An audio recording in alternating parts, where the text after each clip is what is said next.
क्या है कि लिखने में हमारा समय जो वेस्ट होता था, अब वो समय वेस्ट ना हो। जैसा कि आप देख रहे हैं इस तरह से ये हमारा सिस्टम रहेगा पूरा, राइट।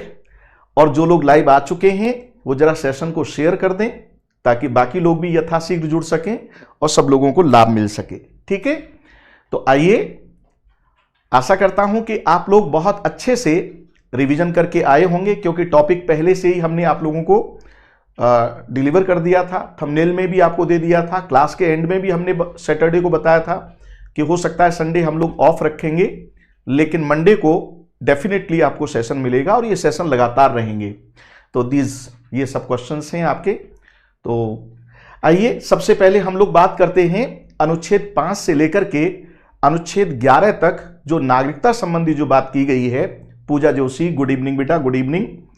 तो उस पर हम लोग बात करते हैं सबसे पहले, यानी आपके नागरिकता से जुड़े हुए आपके जो कॉन्सेप्ट हैं वो संविधान में भाग 2 के अंतर्गत, किसके? संविधान में भाग 1 में तो संघ यानी प्रस्तावना के बाद अनुच्छेद 1 से अनुच्छेद 4 तक संघ और संघ राज्य क्षेत्र था, जिस पर हमारी चर्चा हो चुकी है। अब है संविधान का भाग 2, संविधान का भाग 2, और यह क्या है? आपका नागरिकता से संबंधित है, सिटीजनशिप से, पार्ट 2 सिटीजनशिप।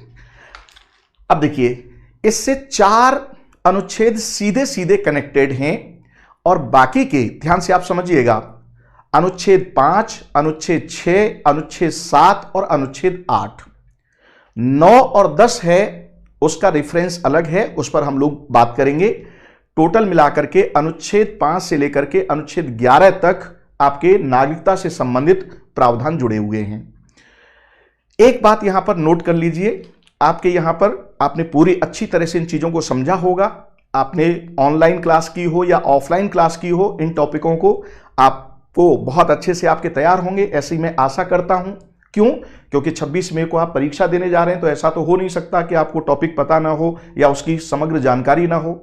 हम यहां पर केवल आपका ध्यान आकर्षित कर रहे हैं और इनको एक सरसरी नजर से इसको क्लियर कर रहे हैं। आ जाइए, अनुच्छेद का 5 यानी अनुच्छेद 5 कहता है कि संविधान के प्रारंभ होने पर नागरिकता। प्रारंभ का मतलब होता है एनफोर्समेंट, स्पष्ट तौर पर कमेंसमेंट या enforcement of the constitution. Enforcement of constitution या कमेंसमेंट ऑफ कॉन्स्टिट्यूशन कब हुआ था? आपका 26 जनवरी 1950 को। यह बात कहां लिखी हुई है? यह बात लिखी हुई है आपकी अनुच्छेद 394 में। अनुच्छेद 394 में क्या लिखा हुआ है कि आपका संविधान यानी अनुच्छेद 393 कहता है कि इस संविधान को भारत के संविधान के नाम से जाना जाएगा, और 394 में लिख दिया कि यह संविधान, कुछ अनुच्छेद तो उसी दिन लागू हो गए जिस दिन इसको एडॉप्ट किया था, बाकी का 26 जनवरी 1950 को लागू होगा। तो एनफोर्समेंट की डेट क्या हो गई? 26 जनवरी 1950। ध्यान रखिएगा, तो संविधान जिस दिन लागू हुआ था उस दिन भारत का नागरिक किसको माना जाएगा, इस बात को चिन्हित किया गया था, आइडेंटिफाई किया गया है इस संविधान के माध्यम से। तो अनुच्छेद 5 क्या कहता है? अनुच्छेद 5 कहता है कि 26 जनवरी 1950 को जब संविधान लागू हुआ तो उस तारीख को भारत का नागरिक किसे माना जाएगा?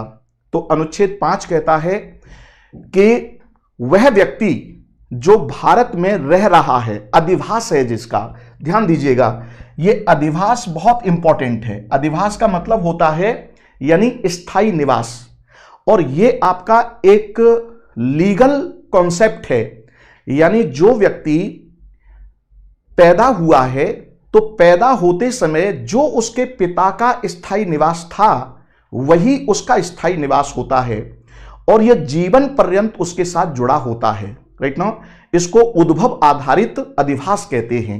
राइट, जैसे अगर मान लीजिए आप भले ही तमिलनाडु में पैदा हुए हों, राइट, लेकिन अगर आपके पिता का डोमिसाइल राजस्थान का है तो आपका अधिवास है वो राजस्थान का माना जाएगा। या आप मान लीजिए आप अमेरिका में पैदा हुए, ध्यान दीजिएगा, लेकिन अधिवास को अभी मैं कंफर्म कर रहा हूं, अमेरिका में आप पैदा हुए हैं लेकिन आपके पिता का जन्म अगर ऑस्ट्रेलिया में है, यानी आपके पिता का डोमिसाइल ऑस्ट्रेलिया का है, तो आपका अधिवास भी ऑस्ट्रेलिया माना जाएगा। यानी आपके जन्म के समय आपके पिता का डोमिसाइल जो है वही आपका डोमिसाइल होता है, और इसे उद्भव आधारित कहते हैं। और यह तब तक आपके साथ जुड़ा रहता है जब तक कि आप इसे त्याग न दें, यानी आप अर्जित न कर ले। इसका मतलब आप उसे त्यागेंगे फिर नया अर्जित करेंगे। तो दो प्रकार का अधिवास हो गया, एक ओरिजिन के और एक एक्वायर्ड, राइट। तो यहां पर क्या कहा है, अब यहां पर यह नहीं कहा है कि अधिवास ओरिजिन से होगा, उद्भव यानी उद्भव आधारित अधिवास होगा या अर्जित अधिवास होगा। यह संविधान ने कोई भेद नहीं किया है। क्वेश्चन आगे नमस्ते करते हुए मिलेंगे आपको, तो अधिवास का ध्यान रखिएगा। अधिवास पहली बात। दूसरी बात क्या कही है इसने कि यहां आप स्थायी निवास है आपका 26 जनवरी 1950 के दिन, राइट। प्लस इसके साथ इन तीन शर्तों में से कोई एक शर्त आप पूरी करते हो। तीन शर्तों में से एक शर्त क्या है, या तो आप भारत के नागरिक यानी भारत में आपका जन्म हुआ हो, यानी अधिवास होने के साथ साथ भारत में आपका जन्म हुआ है, या आपके माता पिता में से किसी का जन्म हुआ है। और चलिए ये दोनों शर्त आप पूरी नहीं करते हैं, अगर एक तीसरी शर्त और है ये, राइट ना। तीसरी शर्त क्या है कि यानी 26 जनवरी 1950 से पहले, यानी 26 जनवरी 1945 से अगर आप लगातार भारत में रह रहे हैं, यानी 5 वर्ष पहले से आप रह रहे हैं, आपके माता पिता का डोमिसाइल यानी नागरिकता चाहे जो हो, कहीं भी जन्मे हो, इससे कोई लेना देना नहीं है, आपको भारत का नागरिक मान लिया जाएगा। यानी आप भारत में स्थायी निवास था उस समय 26 जनवरी 1950 को, प्लस इस संविधान के लागू होने से 5 साल पहले से अगर आप भारत में रह रहे हैं तो भी आपको भारत का नागरिक मान लिया गया। यह कहता है आपका अनुच्छेद 5, ठीक है। अब आ जाइए जरा अनुच्छेद 6 की स्थिति पर। अनुच्छेद 6 क्या कहता है, चूंकि आपको पता है कि भारत और पाकिस्तान 15 अगस्त 1947 को भारत का विभाजन हुआ और पाकिस्तान अलग किया गया। तो हो क्या रहा था कि पाकिस्तान से लोग भारत आ रहे थे और भारत से भी लोग पाकिस्तान जा रहे थे। तो अब जो लोग पाकिस्तान वाले एरिया से भारत में आ रहे हैं तो उनके लिए क्या होगा, तो उनके लिए ध्यान से आप समझिएगा, पाकिस्तान से भारत को प्रव्रजन करने वाले व्यक्तियों के लिए कुछ अधिकारता दी गई है अनुच्छेद 6 के तहत। और इसमें दो प्रावधान है, 6क और 6ख। क्या क्या है, आ जाइए जरा इस पर। यानी पाकिस्तान के एरिया से जो भारत में आए उन्हें भी भारत का नागरिक माना जाएगा 26 जनवरी 1950 को। यानी यह बात भी कब की है, 26 जनवरी 1950 को भारत का नागरिक माना जाएगा उन लोगों को जो पाकिस्तान से भारत आए। लेकिन उसके साथ कंडीशन क्या जुड़ी हुई है, अब जरा कंडीशन पर आ जाइए। कंडीशन यह है आपकी, यदि जो व्यक्ति पाकिस्तान वाले एरिया से भारत में आया, या तो वो स्वयं या उसके माता पिता या उसके दादा दादी या उसके नाना नानी यानी ग्रैंड पेरेंट्स में से कोई भी भारत शासन अधिनियम 1935 में परिभाषित जो भूभाग है उसमें जन्मा हो। पहली बात तो ये हो गई, यानी लाहौर में जन्मा हो, राइट, या तमिलनाडु में जन्मा हो। आज की तारीख अगर आप देखें भारत शासन अधिनियम 1935 के अकॉर्डिंग, तो वो जो व्यक्ति जन्मा था, प्लस एक शर्त तो ये हो गई, राइट। यानी उद्भव क्या होना चाहिए, भारत शासन अधिनियम 1935 के अनुसार जो भारत की टेरिटरी थी उस टेरिटरी का उसका उद्भव होना चाहिए। और ऐसा व्यक्ति पाकिस्तान वाले एरिया से भारत में आता है तो उसे भारत की नागरिकता प्रदान की जाएगी। क्या है उसका सिस्टम कि अगर वो 19 जुलाई 1948 से पहले आ गया है तो उसको भारत का नागरिक मान लिया जाएगा, उसे कोई फॉर्मेलिटी नहीं करनी है। लेकिन अगर 19 जुलाई 1948 के बाद अगर भारत आया है, किंतु ध्यान से आप समझिएगा 26 जनवरी 1900 पहले, यह ध्यान रखिएगा, 19 जुलाई 1948 को या उसके बाद आया है, प्लस 26 जनवरी 1950 से पहले आया है, तो अब इसको भारत की नागरिकता जो मिलेगी वो पंजीकरण के माध्यम से मिलेगी। यानी फिर जो हमने ऑफिसर बिठा रखे हैं वहां आकर के उन्हें पंजीकरण कराना होगा। आप कहेंगे सर ये 19 जुलाई 1948 क्यों, इससे संबंधित भी प्रश्न आपसे पूछा जाता है। 19 जुलाई 1948 इसलिए क्योंकि जब भारत का विभाजन हुआ था राइट नाउ माउंटबेटन योजना के तहत, और जब 15 अगस्त को भारत शासन अधिनियम लागू हो गया और हम स्वतंत्र राष्ट्र के रूप में अस्तित्व में आ गए, तो काफी आप देख रहे हैं कम्युनल आप डिसहार्मनी थी इस दौर में, और आप देख रहे हैं दंगे हो रहे थे सांप्रदायिक, तो कुछ खास। लेकिन इसी बीच 1-1.5 साल के अंदर लगभग अब थोड़ा सा माहौल ठीक हो गया था, यानी इधर से लोग उधर जा रहे थे, उधर से लोग इधर आ रहे थे। तो अब भारत और पाकिस्तान के बीच ये डेट डिसाइड हुई 19 जुलाई 1948 कि भाई अब टू मच, अगर भारत से कोई पाकिस्तान जाएगा तो पाकिस्तान सरकार से परमिशन लेनी पड़ेगी, और अगर पाकिस्तान से कोई भारत आएगा तो भारत सरकार से परमिशन लेनी पड़ेगी। तो यह है 19 जुलाई 1948 की डेट, कि अगर उस डेट को या उसके बाद अगर आता है तो फिर उसे परमिशन लेनी होगी भारत सरकार से, राइट नाउ, तभी वो भारत आएगा। और जब भारत आ गया तो अब यहां एक और शर्त है। मान लीजिए अगर वो 26 जनवरी को ही आया या 1 महीने पहले आया, तो क्या उसको नागरिकता पंजीकरण के माध्यम से मिल जाएगी? नहीं मिलेगी। यहां एक शर्त और जोड़ दी है कि 6 महीने पहले वो भारत में रह रहा हो। इसका मतलब यह है कि 26 जनवरी 1950 को जब आपका संविधान लागू हुआ और आप 19 जुलाई 1948 के बाद भारत आए, पाकिस्तान से भारत, लेकिन अब पता चला कि अगर मान लीजिए आप दिसंबर में आए तो आपको नहीं मिलेगा।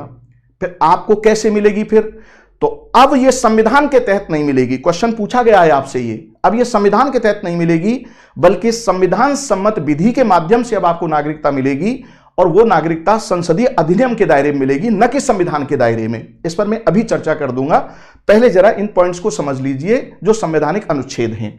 आशा करता हूं कि यह बात आपको समझ में आ गई होगी, राइट। अनुच्छेद 5 क्या कहता है, ध्यान से आप समझिएगा। 26 जनवरी 1950 को भारत का उस व्यक्ति को नागरिक मान लिया गया जो भारत में जिसका अधिवास था, या तो वो स्वयं पैदा हुआ हो, या उसके माता पिता, दादा दादी, नाना नानी में से कोई यहां पैदा हुआ हो, राइट, या वो पिछले 5 साल से भारत में रह रहा हो, तो भारत का नागरिक मान लिया जाएगा। अनुच्छेद 6 क्या कहता है कि पाकिस्तान से भारत आने वाला जो लोग हैं उनको भी भारत का नागरिक मान लिया जाएगा। अगर वो 19 जुलाई 1948 से पहले आए हैं तो वो ऑटोमेटिक उनको नागरिकता मिल जाएगी, लेकिन अगर 19 जुलाई 1948 के बाद अगर आते हैं तो उन्हें पंजीकरण के माध्यम से नागरिकता मिलेगी 26 जनवरी 1950 को। लेकिन जब वो एप्लीकेशन देंगे तो उससे पहले 6 महीने भारत में उनका निवास होना चाहिए, अदरवाइज उनको पंजीकरण के माध्यम से नागरिकता नहीं मिलेगी। यह हो गया 6वां। अब आइए 7वां अनुच्छेद क्या कह रहा है। 7वें अनुच्छेद में यह था कि यहां से लोग उड़की मार करके कहां चले गए? पाकिस्तान चले गए, और फिर वहां देखा जाकर के कि वहां तो बड़ी बुरी अवस्था थी।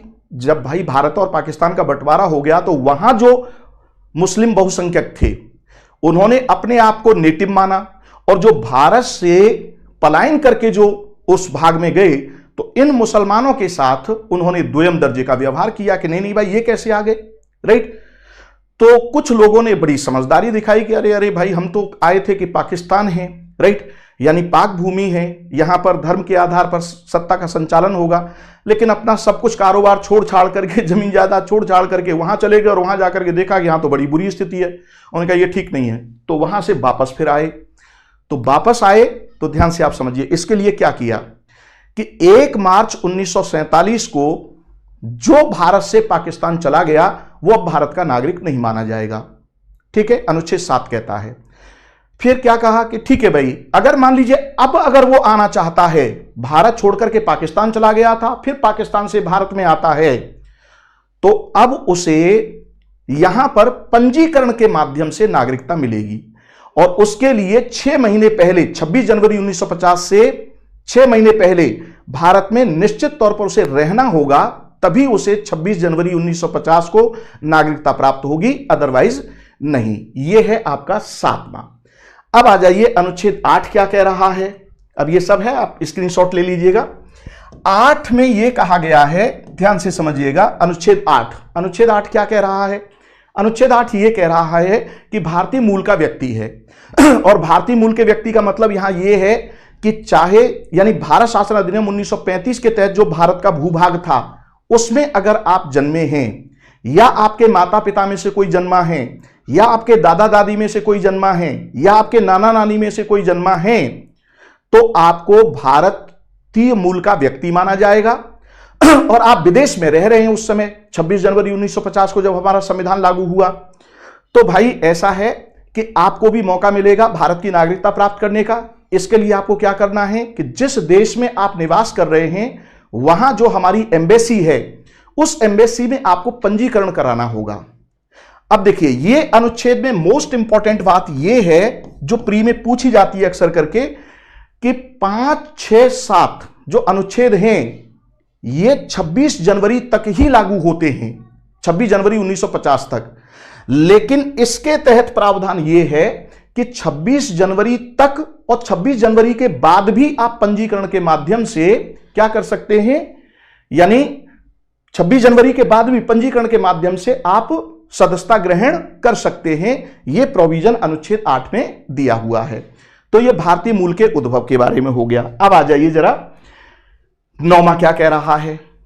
नौमा यह कह रहा है कि 26 जनवरी 1950 को जब हमारा संविधान लागू हुआ है तो भारतीय मूल का कोई व्यक्ति, चाहे भारत में रह रहा है, वो भारत में भले ही भारत में रह रहा है, लेकिन उस समय उसने किसी विदेशी राज्य की नागरिकता ग्रहण कर रखी है। यानी जिस समय 26 जनवरी 1950 को हमारा संविधान लागू हुआ उस समय अगर आपके पास विदेशी नागरिकता है तो न तो आपको अनुच्छेद 5 के तहत नागरिकता मिलेगी, न आपको अनुच्छेद 6 के तहत नागरिकता मिलेगी, ना ही आपको अनुच्छेद 7 के तहत नागरिकता मिलेगी और ना ही आपको अनुच्छेद 8 के तहत नागरिकता मिलेगी। यानी 5, 6, 7, 8, ध्यान से आप समझिए, 5, 6, 7 की तो बात छोड़िए, 7 का तो एक अलग बात हो जाती है। 5, 6 और 8 के तहत आपको नागरिकता प्राप्त नहीं होगी। यह बात अनुच्छेद 9 में लिख दी कि अगर उस समय आप विदेशी नागरिकता अगर आपके पास है तो। यह बात अनुच्छेद 9 में लिखी हुई है। अब आइए अनुच्छेद 10। अनुच्छेद 10 क्या कहता है, ध्यान से आप समझिए। अनुच्छेद 10, अब अनुच्छेद 10 कहता है, जैसे भाई चलिए 26 जनवरी 1950 को आपको नागरिक तो मान लिया गया, तो क्या बाद में आपको टर्मिनेट किया जा सकता है क्या? तो इसके लिए फिर संविधान का अनुच्छेद 10 क्या कहता है कि भाई अगर आपको नागरिक मान लिया, किसके तहत? अनुच्छेद 5 के तहत, अनुच्छेद 6 के तहत, अनुच्छेद 7 के तहत, अनुच्छेद 8 के तहत आपको नागरिक मान लिया गया 26 जनवरी 1950 को, तो आपकी नागरिकता बनी रहेगी। लेकिन इसके लिए आपको संसदीय अधिनियम की अनुपालना करनी पड़ेगी। अगर आपने संसदीय अधिनियम की अनुपालना नहीं की, राइट, तो फिर आपकी सदस्यता फिर उसके दायरे में है। अब प्रश्न ये उठता है कि इसका मतलब यह हुआ कि संसद को अधिनियम बनाना पड़ेगा, यानी संसद जो कानून बनाएगी उसके दायरे में ही आपकी यह सदस्यता कंटिन्यू रहेगी, अन्यथा नहीं। यह किस में लिख दिया? अनुच्छेद 10 में, कंटिन्यूएंस के लिए। अब इसके बाद अनुच्छेद 11 जोड़ा गया। अब आ जाइए अनुच्छेद 11 पर। तो अनुच्छेद 11 क्या कह रहा है, ध्यान से आप समझिएगा। अनुच्छेद 11 कह रहा है कि संसद द्वारा नागरिकता के अधिकार के लिए विधि द्वारा विनियमन किया जाएगा। यानी 26 जनवरी 1950 को जब आपका संविधान लागू हुआ तो संविधान ने अनुच्छेद 5, अनुच्छेद 6, अनुच्छेद 7 और अनुच्छेद 8 के तहत यह सुनिश्चित किया कि भारत के नागरिक कौन होंगे, और यह बता दिया कि 26 जनवरी 1950 के बाद भी आप भारत के नागरिक बने रहेंगे। लेकिन अब आपकी यह नागरिकता है, उसका विनियमन किसके हाथ में होगा? संसद के हाथ में होगा। अब यह संविधान के हाथ में नहीं होगा। इसका मतलब क्या हुआ कि अगर आप 26 जनवरी को कोई भारत में पैदा हुआ है तो अब उसकी नागरिकता कैसे डिसाइड होगी भाई? तो क्या संविधान के तहत होगी? नहीं, वो अब संविधान के तहत नहीं होगी, बल्कि अब वो किसके तहत होगी? संसदीय अधिनियम के तहत होगी, राइट। यानी 26 जनवरी 1950 को केवल संविधान ने नागरिकता को रिकॉग्नाइज किया था। संविधान आपका यह नहीं कहता है कि भाई आप किस प्रकार से नागरिकता फर्दर आप प्राप्त करेंगे और किस तरह से आप त्यागेंगे, यानी आपकी नागरिकता को कैसे समाप्त किया जाएगा या कैसे अर्जित किया जाएगा, इस चीज का विनियमन संविधान नहीं करता है, बल्कि यह विनियमन करने का अधिकार किसको दिया है? संसद को दिया है, अनुच्छेद 11 के तहत। और संसद ने इसके लिए कानून पारित किया है। यानी सिटीजनशिप एक्ट 1955। और ये 1955 जो पारित किया है, इसमें दो पहलू हैं आपके कि आप नागरिकता कैसे प्राप्त करेंगे। नागरिकता कैसे प्राप्त करेंगे, तो इसमें 5 प्रकार बताए हैं। और नागरिकता आपकी समाप्त कैसे होगी, इसके जो है 3 तरीके बताए हैं। यह है आपके नागरिकता संबंधी पहलू। और समय समय पर जब इसमें संशोधन होता है, इस अधिनियम में जब संशोधन करती है संसद, तो उसी को कहते हैं CAA। अभी तक संसद 10 बार संशोधन कर चुकी है इस पर। लास्ट जो संशोधन हुआ है वो हुआ है आपका 2019 में, right now CAA, right now 2019, जो काफी विवाद का कारण भी हुआ था और उस वजह से काफी दंगे भी हुए थे। दिल्ली के दंगे आपको याद होंगे। पॉइंट की क्लैरिटी है। तो ये CAA क्या है, इस सिटीजनशिप एक्ट 1955 में जो संशोधन करती है संसद, वही CAA कहलाता है। आशा करता हूं कि आपका क्विक रिवीजन हो गया होगा। और अब इस क्विक रिवीजन के बाद अब आ जाइए आपकी स्क्रीन पर। पहला प्रश्न है और जरा इस प्रश्न का उत्तर दीजिए, फटाफट आंसर दीजिए। और जो लोग लाइव आ चुके हैं वो इस सेशन को शेयर करें। देखिए, मैंने अभी आपका क्विक रिवीजन कराया है, आपको ध्यान दिलाया है। पढ़ तो आप पहले ही चुके हैं। पढ़ाना ये मैंने आपको प्रॉपर पढ़ाया नहीं है, आपका रिवीजन कराया है, ठीक है ना। पढ़ाने का तरीका जो मुझसे पढ़ चुके हैं वो अच्छी तरह से जानते हैं कि किस तरह से टॉपिक को डिस्कस करता हूं मैं।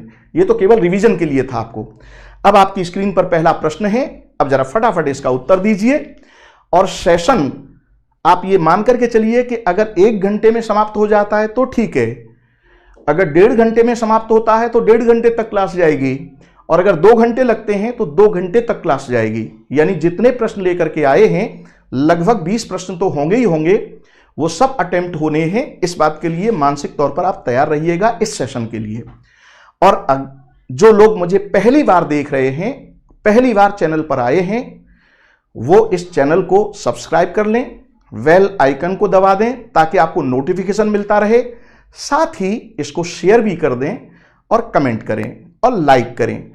आपकी समस्या के लिए हम आपके लिए काम कर रहे हैं। आपकी भी यह नैतिक जिम्मेदारी बनती है कि आप चैनल को एक्सटेंड करने में क्या करें, इसका विस्तार करने में आप सहयोग करें।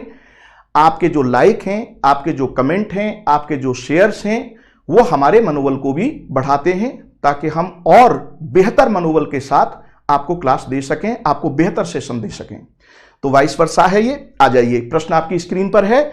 जो लोग हैं लाइव, जरा फटाफट आंसर देने की कोशिश करें, क्या उत्तर होगा इसका। प्रश्न आपकी स्क्रीन पर है। कमलपाल, गुड इवनिंग बेटा, गुड इवनिंग। प्रीति सिंह, सर बस हम भी क्वेश्चन को नमस्ते करते हुए सॉल्व करें, यही कोशिश है। वेरी गुड बेटा, वाह शानदार। खुशी बेटा, गुड इवनिंग, गुड इवनिंग। पूजा जोशी, गुड इवनिंग बेटा, गुड इवनिंग। सभी स्टूडेंट को मेरी ओर से शुभाशीष और शुभकामनाएं हैं कि 26 मई को जब आप परीक्षा देने जाएं तो आपका इस तरह से सॉल्व हो, पेपर इस तरह से बेहतर हो आपका कि आपको मुख्य परीक्षा देने का अवसर मिले। चलिए, अजय का आंसर आ गया। सबसे पहले, नागरिकता का अर्थ क्या है। नागरिकता के पूर्ण सिविल एवं राजनीतिक अधिकार, लोकसभा और हर राज्य की विधानसभा के निर्वाचन के लिए मताधिकार, संसद और विधानसभाओं का सदस्य बनने का अधिकार। नीचे दिए गए कूट का प्रयोग कर सही उत्तर को चुनिए। फटाफट आंसर दीजिए, क्या होगा। कौशलेंद्र कुमार, गुड इवनिंग बेटा, गुड इवनिंग।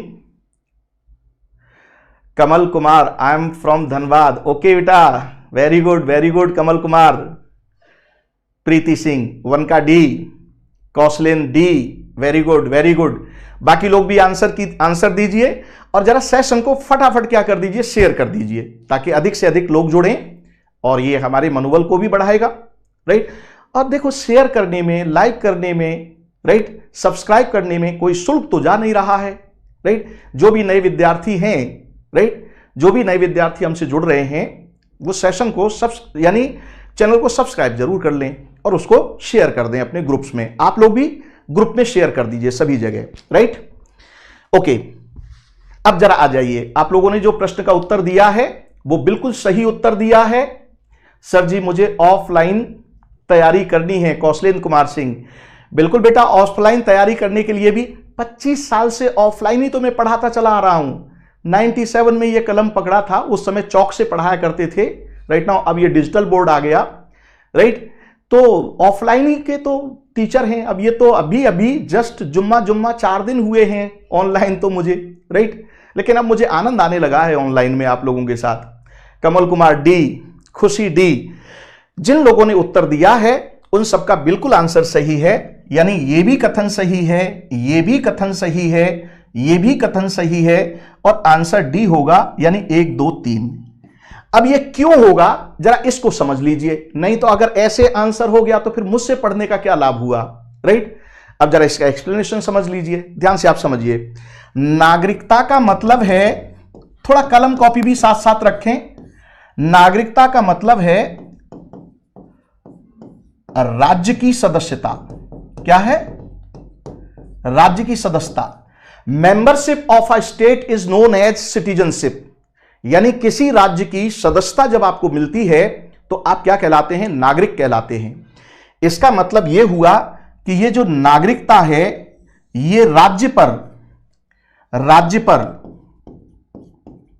व्यक्ति की ओर से कुछ दायित्व आरोपित करती है। क्या करती है? कुछ दायित्व आरोपित करती है। यह दायित्व का मतलब क्या हुआ कि आप अगर राज्य हैं तो आपको हमारे इन बातों को मानना पड़ेगा और उनका संरक्षण करना पड़ेगा। इसका कोई उपाय नहीं है। नागरिकता का यह मतलब है। ध्यान से आप समझिएगा, राज्य के आप पर दायित्व होते हैं। राज्य के आप पर दायित्व क्या है? राज्य के प्रति आपका दायित्व क्या है कि राज्य ने जो कानून बनाया है उसको विश्वास पूर्वक अनुपालन कीजिए, और नहीं करेंगे तो परिणाम भुगतने के लिए तैयार हो जाइए। ठीक है, उठा करके आपको जेल में डाल देगा, चाहे भले ही आप वहां के नागरिक हैं या नहीं हैं। राइट, तो राज्य के पास यह शक्ति तो रहती है। राइट, पहली बात। दूसरी बात, राज्य ने जो टैक्स लगाया है उस टैक्स का आपको देना ही देना पड़ेगा। अगर आपने नहीं दिया तो परिणाम भुगतने के लिए तैयार हो जाइए। अगर आपने कानून व्यवस्था को चुनौती दी, राइट, तो राज्य का इंटरफेयर हो जाएगा, आपको उठा करके जेल में डाल देगा। तो राज्य के प्रति आपका दायित्व तो है ही, लेकिन नागरिकता क्या करती है कि राज्य को नागरिकता के प्रति दायित्व सुनिश्चित करती है। और ये दायित्व क्या होते हैं?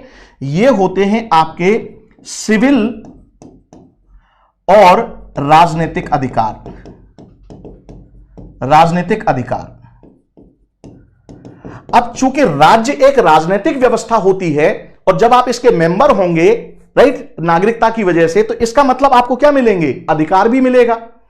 राजनीतिक अधिकार। राजनीतिक अधिकार का मतलब क्या हुआ कि राज्य के सदस्य होने के नाते आप राज्य की क्रियाकलापों में आपकी सक्रिय भागीदारी होगी। और ये सक्रिय भागीदारी क्या है? आपको मतदान करने का अधिकार होगा, आपको चुनाव लड़ने का अधिकार होगा, राइट, आपको सरकारी पदों पर अपनी दावेदारी का अधिकार होगा। राइट, और वही प्रश्न आपसे यहां पूछा गया है कि नागरिकता के पूर्ण सिविल एवं राजनीतिक अधिकार होते हैं। अब वो राजनीतिक अधिकार क्या हैं? आ जाइए भारत में भी। तो सिविल को छोड़िए अभी, चूंकि ये किससे रिलेटेड है? ये राजनीतिक अधिकार से संबंधित है ये पूरा का पूरा प्रश्न। राइट, तो राजनीतिक अधिकार में आप आ जाइए। अनुच्छेद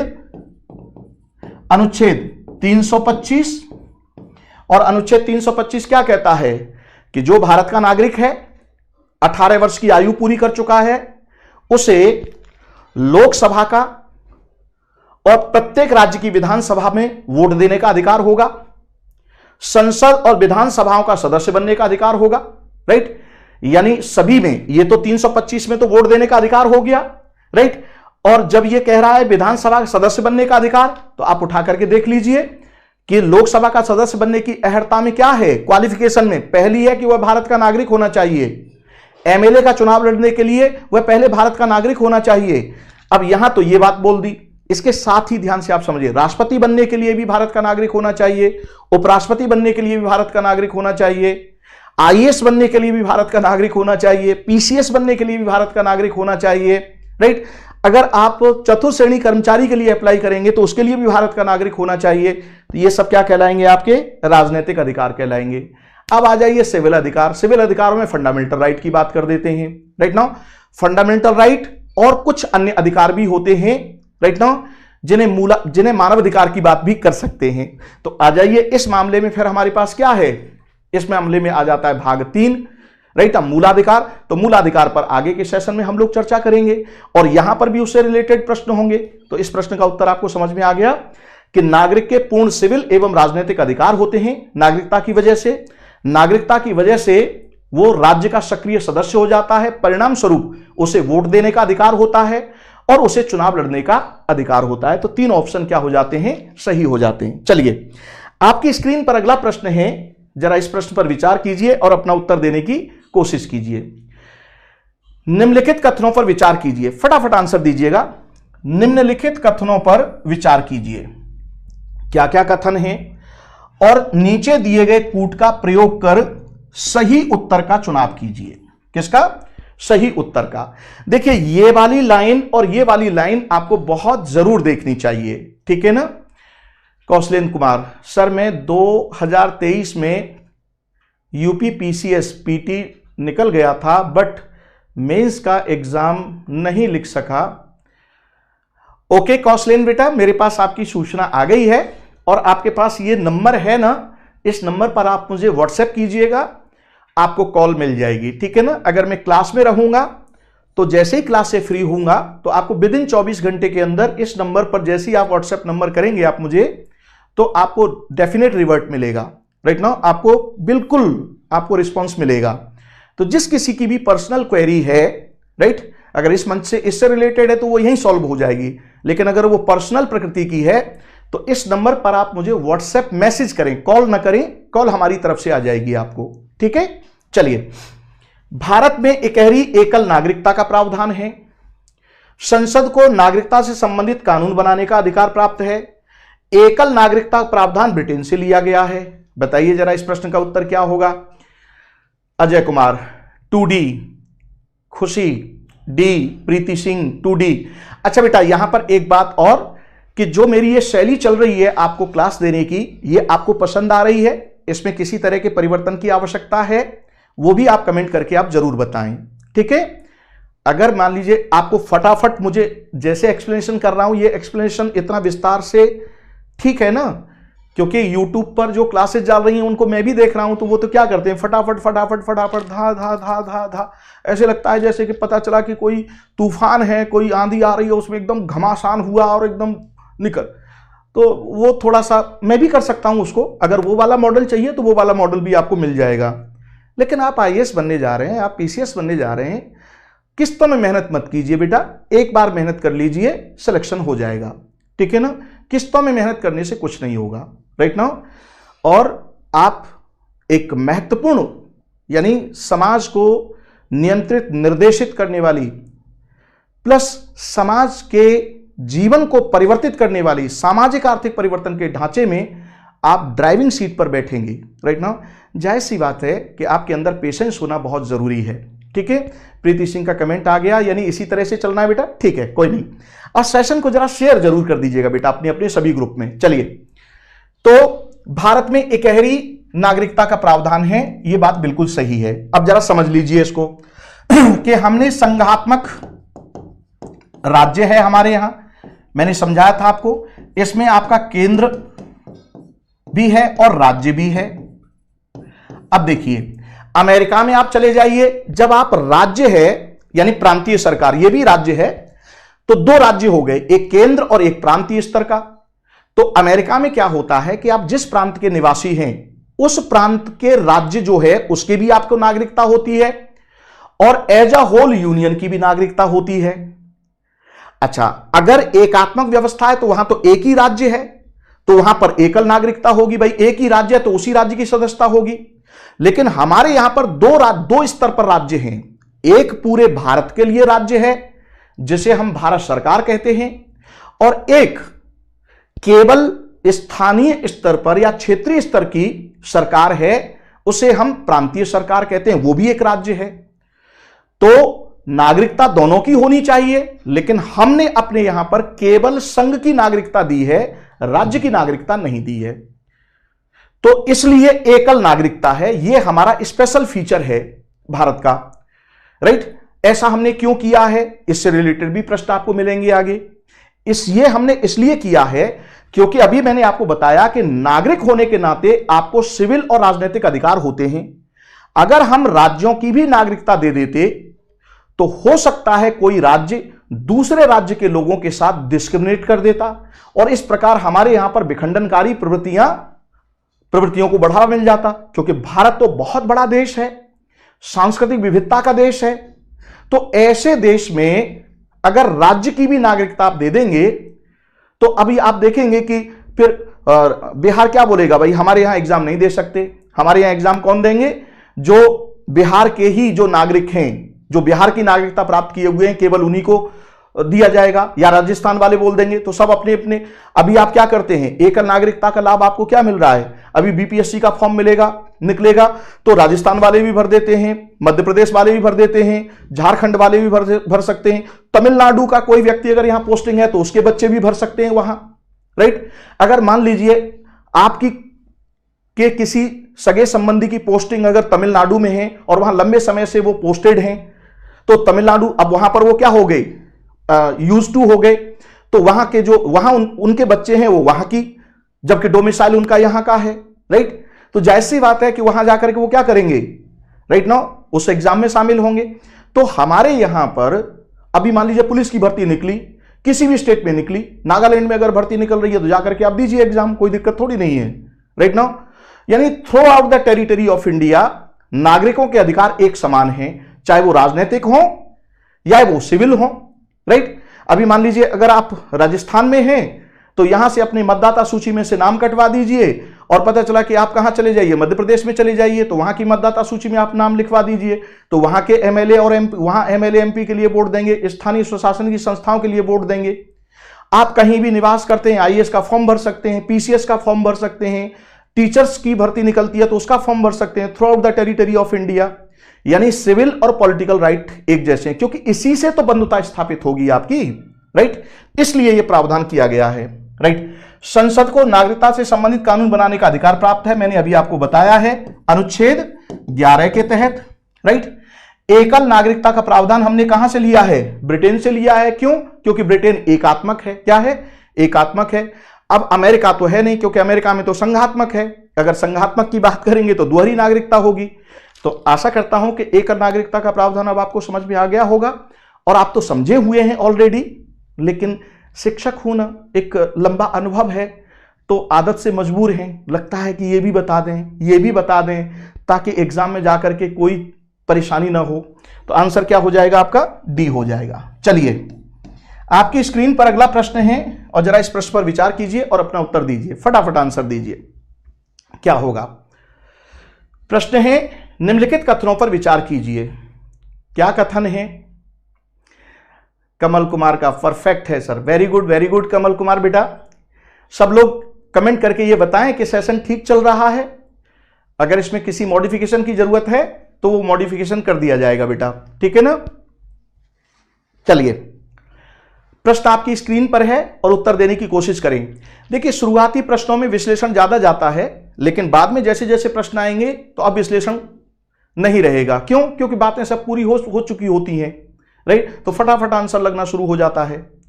चलिए आपकी स्क्रीन पर क्वेश्चन नंबर 3 है, फटाफट इसका आंसर देने की कोशिश करें, क्या उत्तर होगा इसका। यस,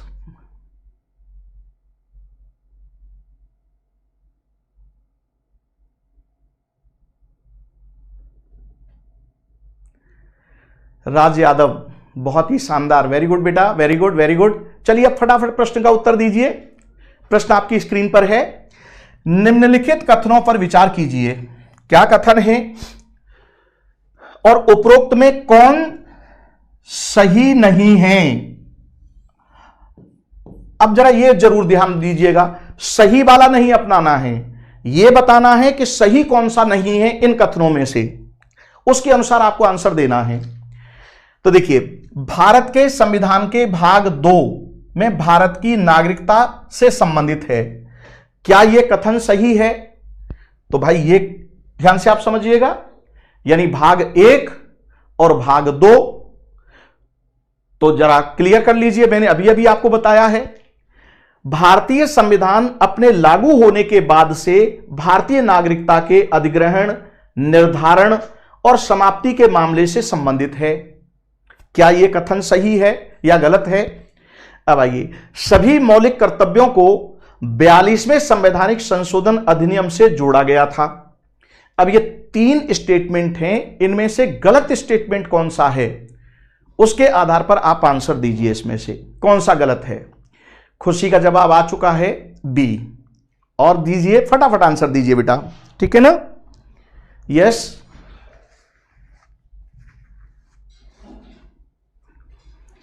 खुशी। बाकी लोग कहीं ऐसा तो नहीं कि भाई चाय वाय पीने के लिए निकल गए हों, सेशन में कंटिन्यू रहिए, नहीं तो फिर फायदा क्या हुआ इसका, राइट? फटाफट आंसर दीजिए, क्या आंसर होगा? भारत के संविधान का भाग 2 भारत की नागरिकता से संबंधित है। भारतीय संविधान अपने लागू होने के बाद से भारतीय नागरिकता के अधिग्रहण, निर्धारण और समाप्ति के मामले से संबंधित है। सभी मौलिक कर्तव्यों को 42वें संवैधानिक संशोधन अधिनियम से जोड़ा गया है। जरा बताइए इसमें से गलत कथन कौन सा है? फटाफट आंसर दीजिए।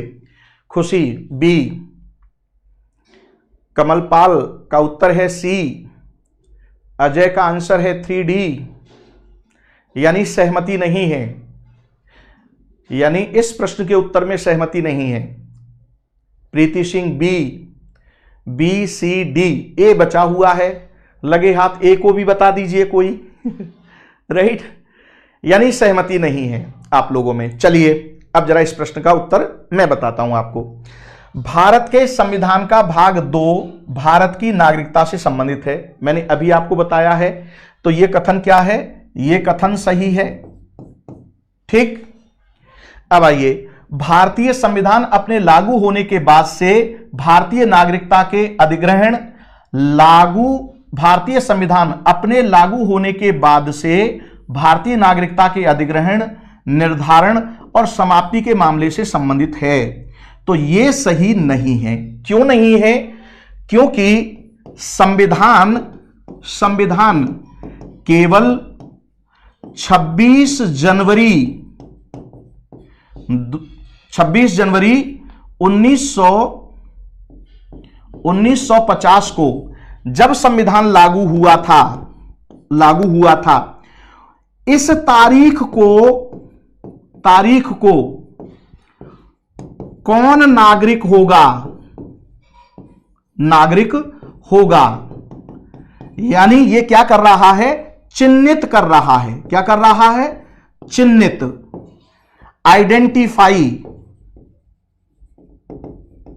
आइडेंटिफाई करता है।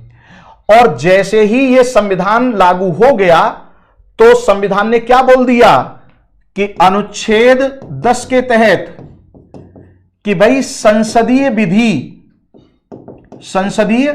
विधि के दायरे में नियमित रहेगी। और फिर क्या कहा? अनुच्छेद 11 में संसद को विधि बनाने की शक्ति दे दी। तो यह काम किसके हाथ में है? यह काम है संसद के हाथ में, ठीक है ना? किसके तहत? अनुच्छेद 11 के तहत। आशा करता हूं कि यह बात आपको समझ में आ गई होगी। तो यह सही नहीं है, ठीक है। अब आ जाइए, सभी मौलिक कर्तव्यों को 42वें संवैधानिक संशोधन अधिनियम से जोड़ा गया था। तो यह भी कथन सही नहीं है। क्यों नहीं है? क्योंकि 86वें संवैधानिक संशोधन 2002 के माध्यम से, 86 में संवैधानिक संशोधन 2002 के माध्यम से क्या जोड़ा गया था? एक और मूल कर्तव्य जोड़ा गया था कि गार्जियन की यह जिम्मेदारी है या माता पिता की यह जिम्मेदारी है अपने बच्चे के एजुकेशन को लेकर के। क्योंकि 86 की, ध्यान से आप समझिएगा, 86 में संवैधानिक संशोधन से 21 का जोड़ा गया था, जिसमें 6 से 14 वर्ष की आयु के बच्चों के लिए निःशुल्क और अनिवार्य शिक्षा को मूलाधिकार घोषित किया गया था। तो ये दोनों गलत। अब प्रश्न क्या कह रहा है? सही नहीं है। तो सही, ये तो सही है, ये दोनों सही नहीं है। तो आंसर क्या हो जाएगा आपका? बी हो जाएगा। और अगर यहां यह पूछता कि सही है तो आंसर क्या होता, ए होता, 1 होता। आशा करता हूं कि आपको समझ में आ गया होगा। कुर्बान अली, गुड इवनिंग बेटा, गुड इवनिंग। और बेटा फटाफट अपने मित्रों में शेयर कर दीजिए, जो लोग भी लाइव हैं, जितने लोग भी लाइव हैं, सेशन को शेयर कर दीजिए, क्योंकि ये हमारे मनोबल में वृद्धि करेगा। राइट नाउ ये काम जरूर करना है, ताकि और आपको अच्छे से उछल उछल करके, कूद कूद करके आपको अच्छे से पढ़ाया जा सके। राइट नाउ तो हमारे मनोबल को भी बनाए रखना आपकी जिम्मेदारी है। ठीक है, चलिए आपकी स्क्रीन पर अगला प्रश्न है, क्वेश्चन नंबर 4, और इस प्रश्न को पढ़िए और अपना उत्तर देने की कोशिश कीजिए। फटाफट आंसर दीजिएगा। ध्यान रहे, सेशन 1 घंटे से ज्यादा का भी हो सकता है, क्योंकि आपकी संपूर्ण रिवीजन हो रहा है। आपने कहीं से भी कोचिंग की हो, यह बात नोट कर लीजिए, कहीं से भी, राइट। लेकिन इस सेशन के बाद आपकी पॉलिटी की सभी समस्याएं क्या हो जाएंगी, समाप्त हो जाएंगी, प्रीलिम्स से संबंधित, और मेंस का बैकग्राउंड बन जाएगा आपका। ठीक है ना, मेंस के लिए भी फिर अलग से सेशन लेकर के आएंगे, पहले आप प्रीलिम्स दे लीजिए। प्रीति सिंह, फंडामेंटल राइट से रिलेटेड 42nd, या नहीं बेटा, मूल कर्तव्य की बात की है ये, फंडामेंटल ड्यूटीज की बात कर रहा है ये, मौलिक कर्तव्य, फंडामेंटल ड्यूटीज, यानी अनुच्छेद 50 का, अनुच्छेद 51 का जोड़ा था, जिसमें 10 मूल कर्तव्य थे, और 86वें संवैधानिक संशोधन 2002 के माध्यम से 11वां कर्तव्य जोड़ा गया है। क्या? 11वां कर्तव्य। तो इसलिए यह स्टेटमेंट गलत हो गया। स्टेटमेंट क्यों गलत हुआ है? 42वें संशोधन से ही मूल कर्तव्यों को जोड़ा था 51 का, लेकिन वो 10 थे, लेकिन एक और मूल कर्तव्य जोड़ा गया 86वें संवैधानिक संशोधन 2002 के माध्यम से, इसलिए यह गलत हो गया। आप देख रहे हैं यूपीएससी किस तरह से माइन्यूटली ऑब्जर्व करके आपसे प्रश्न कर रही है। क्लियर हो गया? चलिए आगे बढ़िए। प्रश्न आपकी स्क्रीन पर है और फटाफट इसका उत्तर देने की कोशिश करें। क्या उत्तर होगा इसका? भारत की नागरिकता के संदर्भ में निम्नलिखित कथनों पर विचार कीजिए। नागरिकता से संबंधित क्या क्या होंगे? देखिए, किसी ऐसे देश के नागरिकों को जहां भारतीय नागरिकों को देशीकरण से नागरिकता हासिल करने से रोका गया हो, किसी भी परिस्थिति में भारतीय नागरिकता प्रदान नहीं की जा सकती। क्या यह कथन सही है? दूसरा, यदि कोई विदेशी क्षेत्र भारत का हिस्सा बनता है तो उस क्षेत्र के नागरिकों को भारतीय नागरिकता के अर्जन के लिए पंजीकरण हेतु आवेदन करना होगा। अब इसमें कह रहा है सही नहीं है, यह भी है, यानी इसमें यह पता लगाना है कि दोनों ही सही नहीं है या दोनों ही गलत हैं। राइट, अब इसके आधार पर आपको उत्तर देना है। सही नहीं है, असत्य, यानी असत्य कथन, असत्य, यह वर्ड भी यूज हो सकता है, असत्य है। अब जरा बताइए क्या होगा इस प्रश्न का उत्तर? फटाफट आंसर देने की कोशिश कीजिए और बेटा सेशन को शेयर कर दीजिए, और जो लोग नए आए हैं वो चैनल को सब्सक्राइब करें और बेल आइकन को भी दबाएं। साथ ही जो आपका पिन कर दिया गया है राइट नाउ टेलीग्राम चैनल, उसको भी आप ज्वाइन कर लें ताकि पीडीएफ आपको मिलती रहे। कुर्बान अली 4 का ए, प्रीति सिंह 3 का बी। चलिए आगे बढ़िए, आगे बढ़िए, फटाफट फटाफट आंसर दीजिए बेटा, ज्यादा समय ना लगाइए प्रश्न का उत्तर देने में। खुशी 4 का ए, नेक्स्ट। ओके, आ जाइए, अब मैं आपको बताता हूं। देखिए, नागरिकता अधिनियम 1955, ठीक, किसने पारित किया? संसद ने। किसके तहत पारित किया? अनुच्छेद 11 के तहत। ठीक है, इस नागरिकता अधिनियम के तहत ध्यान से आप समझिएगा क्या कहा है कि नागरिकता प्राप्त करने के तरीके क्या होंगे। नागरिकता प्राप्त कैसे कर सकते हैं और आपकी नागरिकता समाप्त कैसे होगी। तो कैसे होगी, इसमें 3 तरीके बताए हैं, ठीक है। और नागरिकता प्राप्त कैसे होगी, इसमें 5 तरीके बताए हैं। उसमें एक तरीका देशीकरण का भी है, नेचुरलाइजेशन। ये नेचुरलाइजेशन का तरीका क्या है, अब सभी तरीके मैं इसलिए नहीं बता रहा हूं क्योंकि आगे क्वेश्चन भी तो अटेम्प्ट कराने हैं आपको। तो देशीकरण का तरीका क्या कह रहा है कि आपका भारत से कोई संबंध नहीं है। देखिए, नागरिकता प्राप्त करने के 2 ही तरीके हैं कि आपका भारत के साथ ब्लड रिलेशन है या आपका ब्लड रिलेशन नहीं है। ब्लड रिलेशन का मतलब यह हुआ कि आप स्वयं यानी यहां से, या तो आप यहां पर यहां की भूमि से आप जुड़े हुए हैं, यानी या तो आप यहां पैदा हुए हैं या आपका ब्लड रिलेशन है। आप यहां पैदा यहां नहीं हुए हैं लेकिन बाहर हुए हैं, आपका ब्लड रिलेशन हो गया। तो 2 ही बातें हैं। एक तीसरा तरीका भी है कि न तो आप यहां पैदा हुए और न ही आपका ब्लड रिलेशन है, फिर भी आप भारत की नागरिकता प्राप्त करना चाहते हैं, तो उसका तरीका है देशीकरण, नेचुरलाइजेशन। और नेचुरलाइजेशन में क्या होगा कि आपको यहां की नागरिकता दी जा सकती है। तो नेचुरलाइजेशन कैसे होता है, नेचुरलाइजेशन होता है कि आप एक लंबे समय से यहां रह रहे हों, यहां की संस्कृति से रच बस गए हों, इसका मतलब कोई भाषा बोलना सीख गए हों, आपका चरित्र बहुत अच्छा हो, राइट, और आपका मन करता है कि नहीं यार अब मुझे भारत में ही रहना है, मुझे भारत अच्छा लग गया, ठीक है। तो जब भारत आपको अच्छा लग गया तो इसका मतलब आप रच बस गए यहां, तो अब यहां की नागरिकता आप लेना चाहते हैं। तो ये शर्तें दी हुई हैं किसमें, यानी नागरिकता अधिनियम 1955 में, कि वो कौन कौन सी शर्तें हैं। तो अब उसमें एक शर्त ये है कि भाई कोई जिसका हमसे कोई संबंध नहीं है और वो हमारी भारत की नागरिकता प्राप्त करना चाहता है, ऐसा कोई विदेशी व्यक्ति तो आ जाइए।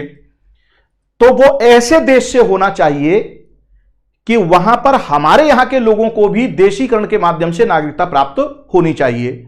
अगर वो ऐसे देश से संबंधित है जहां देशीकरण के माध्यम से नागरिकता प्राप्त नहीं हो सकती है, तो हम भी उसे नागरिकता नहीं देंगे, ठीक है। तो किसी ऐसे देश के नागरिक को जहां भारतीय नागरिक को देशीकरण से नागरिकता हासिल करने से रोका गया हो, किसी भी परिस्थिति में भारतीय नागरिकता प्रदान नहीं की जा सकती। अब इसमें कंफ्यूजन कहां है, इसमें ट्विस्ट कहां डाला है यूपीएससी ने, ट्विस्ट उसने दे दिया, देखिए ये रहा, किसी भी परिस्थिति में। तो ये नहीं है, देखिए ये तो बोल दिया है कि अगर देशी आपके यहां हमारे यहां के लोगों को अगर नागरिकता नहीं दी जा सकती देशीकरण की, तो हम भी नहीं देंगे, ये एक पक्ष हुआ। लेकिन इसके साथ ही इसमें यह कहा है कि संसद इन शर्तों में, यानी इस अधिनियम में यह बोल दिया है कि केंद्र सरकार इन शर्तों में से कुछ शर्तों में ढील दे सकती है या सभी शर्तों में ढील दे सकती है, यानी ये उसके विवेक पर निर्भर करेगा, राइट। तो इसका मतलब यह हुआ कि मान लीजिए कोई कंट्री है, वो हमारे यहां के लोगों को देशीकरण के माध्यम से नागरिकता नहीं दे रहा है, लेकिन हमें लगा कि वहां का कोई वैज्ञानिक है और उसको लगा कि यार मैं तो भारत की नागरिकता प्राप्त करना चाहता हूं, तो भाई हम उस वैज्ञानिक को भारत की नागरिकता क्यों नहीं देंगे, दे सकते हैं, राइट। इसी तरह से अगर मान लीजिए कोई अंतरराष्ट्रीय ख्याति प्राप्त कोई साहित्य का विशेषज्ञ है, राइट ना, कोई संगीतकार है, राइट ना, इस तरह के लोग, तो इस तरह के लोगों के लिए तो सब लोग पलक पावड़े बिछाए बैठे रहते हैं, कालीन रेड कॉर्पोरेट के आ जाओ भैया, right, this is the things. तो ध्यान से आप समझिएगा, ये वाली जो बात लिख दी गई है किसी भी परिस्थिति में नहीं, संसद को यह यानी केंद्र सरकार को यह अधिकार है कि वो इन शर्तों में छूट दे करके नागरिकता दे सकती है देशीकरण के माध्यम से। यह इसमें ट्विस्ट हो गया, इसलिए यह गलत हो गया, ठीक। किसकी वजह से, इसकी वजह से। अब आइए, यदि कोई विदेशी क्षेत्र भारत का हिस्सा बनता है, राइट, तो उस क्षेत्र के नागरिकों को भारतीय नागरिकता मिल जाएगी, किसके माध्यम से, तो आ जाइए। तो नागरिकता कैसे प्राप्त की जाएगी, तो एक तरीका तो यह हुआ, और एक तरीका क्या हुआ कि भारत अर्जित क्षेत्र,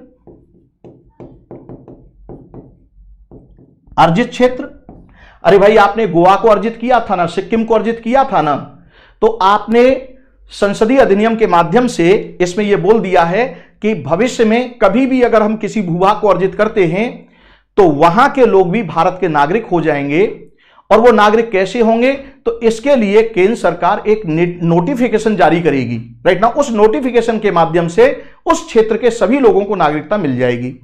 अब यहां गड़बड़ क्या कर दिया इसने गड़बड़ कर दिया है कि पंजीकरण हेतु आवेदन करना होगा, ये नहीं और यहां ये नहीं, राइट। यहां तक स्टेटमेंट बिल्कुल सही है, लेकिन ये स्टेटमेंट क्या कर दिया इसने, ये जो टैगलाइन जोड़ी है ये गलत जोड़ दी, राइट। इसलिए ये भी गलत हो गया और आंसर अब क्या होगा कि सही नहीं है, तो दोनों ही सही नहीं है, सी हो जाएगा, यानी दोनों सही नहीं है। अब इसको टिक मत कर दीजिएगा, यानी असत्य कौन है, यानी पहला भी असत्य है और दूसरा भी असत्य है। और अगर आपने बोल दिया कि डी सही है तो उत्तर गलत हो जाएगा। इसका मतलब यह है कि न तो एक असत्य है और ना ही दो असत्य है, यानी दोनों ही सही है। समझ में आया ना। तो सी आंसर क्यों हुआ, क्योंकि वो ये पूछ रहा है कि असत्य है यानी सही नहीं है, तो न तो ये सही है और न ये सही है, तो दोनों ही सही नहीं है, तो सी आंसर होगा। आप इसको मत टिक कर दीजिए डी वाले को, राइट नाउ डी आंसर। कमलपाल आपसे यही गलती हुई है बेटा, तो ये गलती आप एग्जाम हॉल में मत कर दीजिएगा, राइट। तो आंसर क्या हो जाएगा, सी हो जाएगा। होप कि आपको ये चीज समझ में आ गई होगी। चलिए अब आपकी स्क्रीन पर अगला प्रश्न है और जरा इस प्रश्न पर विचार कीजिए और अपना उत्तर देने की कोशिश कीजिए। और बेटा जरा सेशन को फटाफट शेयर भी कर दीजिए, राइट नाउ। और जो लोग नए जुड़ रहे हैं, चैनल पर पहली बार आए हैं, वो चैनल को सब्सक्राइब कर लें, ठीक है। और शेयर भी करें, कमेंट करें, ये बहुत जरूरी है। चलिए क्वेश्चन नंबर 5 क्या कह रहा है, आ जाइए। क्वेश्चन नंबर 5 आपकी स्क्रीन पर है और जरा इस प्रश्न का उत्तर देने की कोशिश करें, पढ़ें इसको ध्यान से। एक व्यक्ति जो पूरी आयु और क्षमता का है, पूरी आयु और क्षमता का मतलब क्या हुआ, 18 वर्ष की आयु पूरी कर चुका है, यानी हमारे यहां पर बालिग होने की तारीख क्या है, 18 वर्ष है। किसमें, अनुच्छेद 325 में। किसमें, अनुच्छेद 325 में। पहले 21 वर्ष थी, यानी 18 वर्ष की आयु प्राप्त व्यक्ति मतदान करने के लिए अधिकृत है, ठीक है। तो 18, तो ये जो पूरी आयु तथा क्षमता का हो। आपसे यह भी प्रश्न किया गया है कि प्रश्न यह किया है कि भारत यानी नागरिकता अधिनियम 1955 के तहत पूरी आयु तथा क्षमता का व्यक्ति से क्या तात्पर्य है। ए 21 वर्ष की आयु पूरी कर चुका हो, बी 18 वर्ष की आयु पूरी कर चुका हो, सी राइट न्यायालय द्वारा उसे सक्षम घोषित किया गया हो, डी संसद द्वारा उसे सक्षम घोषित किया गया हो। तो आप किसको टिक करेंगे, 18 वर्ष को। क्यों टिक करेंगे, अनुच्छेद 325 की वजह से। Is it clear. तो एक व्यक्ति जो पूरी आयु तथा क्षमता का हो, 5 वर्ष से भारत के एक समुद्र पारीय नागरिक के रूप में पंजीकृत है, यानी ओसीआई के रूप में। किसके रूप में, ओसीआई के रूप में। 2003 में यह कॉन्सेप्ट दिया था, आपको याद आ रहा होगा, ठीक है। ओसीआई कार्ड धारक है 5 साल से, और भारतीय नागरिकता के लिए आवेदन करने से पहले 1 वर्ष से भारत में रह रहा हो, तो भारतीय नागरिकता प्राप्त कैसे करेगा, पंजीकरण के माध्यम से, यानी रजिस्ट्रेशन के माध्यम से, प्राकृतिक रूप से यानी नेचुरलाइजेशन के माध्यम से, इसी को देशीकरण कहते हैं, जन्म के माध्यम से, उपरोक्त में से कोई नहीं। फटाफट आंसर दीजिए।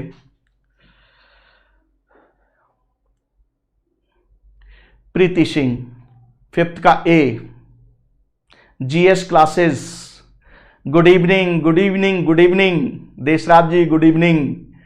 Very good, very good. चलिए आप पधारे, बहुत बहुत अच्छा है। ये गुरुजन हैं, ये जीएस क्लासेस वाले, ज्योग्राफी के टीचर हैं बहुत बड़े, और फर्स्ट ग्रेड वगैरह के लिए पढ़ाते हैं, यूजीसी नेट के लिए पढ़ाते हैं ये। चलिए, यानी पंजीकरण के द्वारा, दूसरा है प्राकृतिक रूप से, तीसरा जन्म के द्वारा, चौथा है उपयुक्त में से कोई नहीं। फटाफट आंसर दीजिए क्या होगा। 5th का ए, प्रीति सिंह। वेरी गुड बेटा, वेरी गुड, वेरी गुड। चलिए फटाफट आंसर दीजिए बेटा, फटाफट। हिमांशु, गुड इवनिंग बेटा, गुड इवनिंग टू एवरीबॉडी, सभी को मेरी ओर से शुभाशीष शुभकामनाएं। चलिए आंसर दीजिए क्या होगा, फटाफट आंसर दीजिए बेटा। यानी जो 18 वर्ष की आयु पूरी कर चुका है और ओसीआई कार्ड धारक है, पढ़े हैं ना, ओसीआई को रिवीजन किए हुए हैं ना, अच्छे से रिवीजन करके आना होगा। चलिए आज वाले सेशन में नहीं करके आए हैं तो कल वाले सेशन में करके आइएगा। मूलाधिकार पढ़ाएंगे कल, यानी पहले मूलाधिकार पढ़ाएंगे फिर क्वेश्चन अटेम्प्ट कराएंगे, यही थ्योरी रहेगी इसी तरह से आपकी, राइट। खुशी ए, ऋतु कुशवाहा ए, अजय 5th सी, कमलपाल ए, वेरी गुड। चलिए लेकिन सहमति नहीं है बेटा आपकी। अब आप देख लीजिए, आप लोगों ने इन प्रश्नों को खूब सॉल्व किया होगा, राइट, और खूब क्लास में आपने, सर ने आपको समझाया होगा खूब, लेकिन उसके बावजूद भी आप प्रश्नों का उत्तर गलत दे पा रहे हैं। बस यहीं पर हम आपकी मदद कर रहे हैं कि यह स्थिति आपको 26 मई को ना हो, ठीक है। तो इस प्रश्न का उत्तर होगा बेटा पंजीकरण। क्या होगा, पंजीकरण के माध्यम से। यानी ओसीआई कार्ड धारक जो लोग हैं, राइट नाउ, और ध्यान से आप समझिएगा कि इनको 5 वर्ष, अब देखिए ओसीआई से संबंधित अन्य क्वेश्चन भी आएंगे, अब जरा मैं यहीं पर पूरा डिटेल कर दूंगा तो आगे प्रश्न को भी आपको सॉल्व करना है कि इनको यह कहा गया है कि जीवन पर्यंत इनको एक तरह से दोहरी नागरिकता दे दी है हमने। अब नागरिकता का मतलब यह नहीं है कि हमने एक कॉन्सेप्ट दिया भाई उदारीकरण वैश्वीकरण के इस दौर में कि भाई हम भी इनका लाभ उठाएं, राइट, भाई भारतीय मूल के लोग हैं तो इनका लाभ उठाया जाए। अब होता क्या है कि बार बार इनको वीजा के लिए अप्लाई करना पड़ता है, तो इस बार बार वीजा के लिए अप्लाई करना पड़े उससे हमने इनको मुक्ति दे दी है। बस ओसीआई का सबसे बड़ा मतलब यही है कि ठीक है आपके पास ये कार्ड है, राइट नाउ, आपके पास पासपोर्ट उस कंट्री का होगा ही, तुरंत आप क्या कीजिए, ओसीआई कार्ड दिखाइए और बैठिए आप प्लेन में, वहां से भारत आ जाइए और यहां से बैठिए आप अपने कहीं भी जाइए, तो बार बार भारत आने के लिए आपको आने जाने के लिए वीजा की जरूरत नहीं पड़ेगी। इसका ये सबसे बड़ा फायदा इनको ये है। लेकिन इसके साथ साथ हमने क्या बोल दिया, क्योंकि भाई ये धनाढ्य लोग हैं, तो अगर मान लीजिए आप अपनी जड़ों से वापस जुड़ना चाहते हैं, आप अपनी कंट्री के लिए कुछ करना चाह रहे हैं, आपको लगा कि नहीं अब तो भारत बहुत अच्छा हो गया है, हम पहले ये मानते थे कि भारत तो वो नहीं है, दरिद्र है, ये ऐसा है वैसा है, और आप विदेश चले गए या फिर आप कमाने के लिए चले गए, वहां आपको अपॉर्चुनिटी अच्छी मिली, या आप उस दौर में वहां पर ब्रिटिश जो लोग हैं उन्होंने आपको वहां पर पुनर्वासित कर दिया था, यहां से जबरदस्ती आपके पूर्वजों को ले गए, फिर वहां आपने विकास किया, तो बस अपनी माटी से जुड़ने का होता ही है। तो चलिए भाई आप देशीकरण के माध्यम, किसके माध्यम से, पंजीकरण के माध्यम से आपको मिलेगी, क्योंकि नेचुरलाइजेशन का मतलब है कि आपका भारत से संबंध है ही नहीं, पंजीकरण में भारत से संबंध है आपका, वंशानुक्रम के आधार पर भारत से संबंध है आपका, और जन्म तो है ही आपका, तो वो तो भारत की मिट्टी से संबंध हो गया आपका, राइट नाउ, या तो आप पैदा हुए हैं या आपका ब्लड रिलेशन है यहां पैदा हुए लोगों से, राइट। लेकिन ये जो बात है ये लागू नहीं होगी, ये पंजीकरण वाली बात लागू होगी इन पर। तो आंसर क्या हो जाएगा, ए हो जाएगा। वेरी गुड बेटा। चलिए आपकी स्क्रीन पर अगला प्रश्न है और जरा इस प्रश्न पर विचार कीजिए और अपना उत्तर देने की कोशिश कीजिए, फटाफट आंसर दीजिए। भारतीय नागरिकता प्राप्त करने के संबंध में किसका दावा असंगत है, भारतीय नागरिकता प्राप्त करने में किसका दावा असंगत है, यानी इसमें जो स्टेटमेंट दिए हुए हैं उनमें से एक स्टेटमेंट ऐसा है कि उसको भारत की नागरिकता नहीं मिलेगी। फटाफट पढ़िए और अपना उत्तर देने की कोशिश कीजिए, और जरा सेशन को भी शुरू कर दी, सेशन को भी शेयर करते जाइए जो लोग नए जुड़ते जा रहे हैं। चलिए, कोई व्यक्ति, पहला स्टेटमेंट है, कोई व्यक्ति जो जन्म के आधार पर नागरिकता का दावेदार है और जिसका जन्म 1 जुलाई 1997 को भारत में हुआ था और इसके माता पिता दोनों उस समय भारत के नागरिक नहीं थे, क्या यह कथन गलत है, यानी ऐसे व्यक्ति को क्या भारत की नागरिकता दी जाएगी। दूसरा, वह व्यक्ति जो वंश के आधार पर नागरिकता का दावेदार है और जिसका जन्म भारत के बाहर 11 सितंबर 1997 को हुआ था तथा उसके जन्म के समय उसकी माता भारत की नागरिक थी, माता भारत की नागरिक थी, तो क्या उसको नागरिकता दी जाएगी। वह व्यक्ति जो किसी भारतीय नागरिक से विवाहित है और पंजीकरण आवेदन से पूर्व सामान्यतः 7 वर्षों से भारत का निवासी है, क्या उसे नागरिकता प्राप्त करने का अधिकार है। देशीकरण द्वारा नागरिकता प्राप्त करने का दावा हालांकि यह कुछ योग्यताओं पर आधारित है, जरा बताइए इसमें से कौन सा गलत है। फटाफट आंसर दीजिए, क्वेश्चन 6 आपकी स्क्रीन पर है, फटाफट आंसर दीजिए बेटा, क्या आंसर होगा इसका।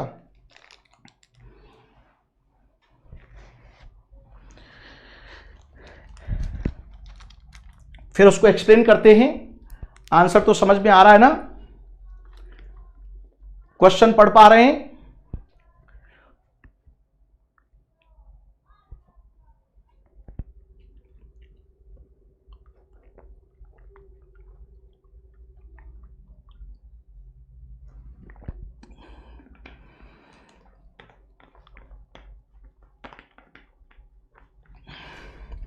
देखिए क्या फटाफट आंसर आ रहे हैं। प्रीति सिंह 6A, कमलपाल A, ओके, खुशी B, वेरी गुड बेटा, वेरी गुड। चलिए आंसर दीजिए, कोई बात नहीं, गलत आंसर देंगे तो क्या हुआ। Himanshu A, very good, very good. चलिए बहुत शानदार, आपकी सक्रिय भागीदारी हमारे मनोबल को बढ़ावा देती है और इस सेशन को और बेहतर करने की कोशिश करेंगे और इसमें बहुत सारी चीजों को जोड़ने की कोशिश कर रहे हैं हम लोग, केवल पॉलिटी तक ही सीमित नहीं रहेंगे। आ जाइए, अब जरा मैं इसका उत्तर दे देता हूं। इसमें सहमति नहीं बन पाई क्योंकि कुछ लोगों ने यानी सी आंसर भी टिक किया है, बाकी लोगों ने कुछ किया है। चलिए देखिए, ये वाला जो स्टेटमेंट है, ये वाला स्टेटमेंट क्या है? कोई व्यक्ति जन्म के आधार पर, अब ध्यान से आप समझिएगा, हमने अपने यहां क्या सिस्टम दिया था कि 26 जनवरी 1950 से लेकर के ऑनवर्ड, ध्यान से आप समझिएगा, 1 जुलाई 1987, यानी ये एक डेट डिसाइड की हुई है। ये क्यों की है जरा समझिएगा। इससे पहले ये था कि आप भारत में पैदा हो गए, आपके माता पिता चाहे जो हों, आपको भारत की नागरिकता मिल जाती थी। लेकिन अब यहां ये क्या कह रहा है कि 1 जुलाई 1997 को, यानी ये डेट तो एक्सपायर हो गई, यानी इस तारीख से प्रावधान क्या कर दिया, इस तारीख से, ध्यान दीजिएगा, इस तारीख से प्रावधान ये कर दिया कि भाई देखो, आप भारत में जन्म ले लिया आपने, लेकिन आपके माता पिता में से कोई एक भारत का नागरिक होना चाहिए, तभी आपको भारत की नागरिकता जन्म के आधार पर मिलेगी। ऐसा क्यों किया था? इसकी एक वजह थी। वजह यह थी कि यह बड़ा खुला सिस्टम हो गया आपका, और यह जो संशोधन किया था, यह हमने अपने पड़ोसी की वजह से किया था। गोस्वामी तुलसीदास ने कहा है कि बरवल बास नरक करता था और दुष्ट संगजन दे विधाता, यानी दुष्ट का जो साथ होता है वो बड़ा कष्टकारी होता है। तो ये पाकिस्तान वाले क्या करते थे राइट नाउ कि गर्भवती महिला हुई उनकी और उठा करके भारत में भेज दिया। अब यहां उसकी डिलीवरी हो गई तो पता चला कि उसको तो भारत की नागरिकता मिल गई जन्म के आधार पर, राइट। और जब जन्म के आधार पर नागरिकता मिल गई, अब चूंकि उसके दिमाग में सॉफ्टवेयर कौन सा पड़ा हुआ है, यानी उस महिला के और उन सबके, तो ये जो बच्चा है भारत की नागरिकता तो इसको मिल गई, लेकिन ये भारत के प्रति लॉयल ना होकर के ये लॉयल किसके प्रति है, उसके प्रति है। तो इस बात को हमने चिन्हित किया, क्योंकि 1980 के दशक में आप देख रहे हैं कि जम्मू कश्मीर में इस तरह की जो आतंकवादी गतिविधियां हैं उनको बढ़ावा मिला। लिहाजा हमने, यानी राजीव गांधी उस समय सत्ता में थे, उन्होंने सीधे इसमें संशोधन किया नागरिकता अधिनियम में, और क्या बोल दिया कि भाई 1 जुलाई 1987 से, यानी 1 जुलाई 1987 को और उसके बाद अगर भारत में कोई जन्म लेगा तो जन्म के समय उसके माता पिता में से कोई एक भारत का नागरिक होना चाहिए।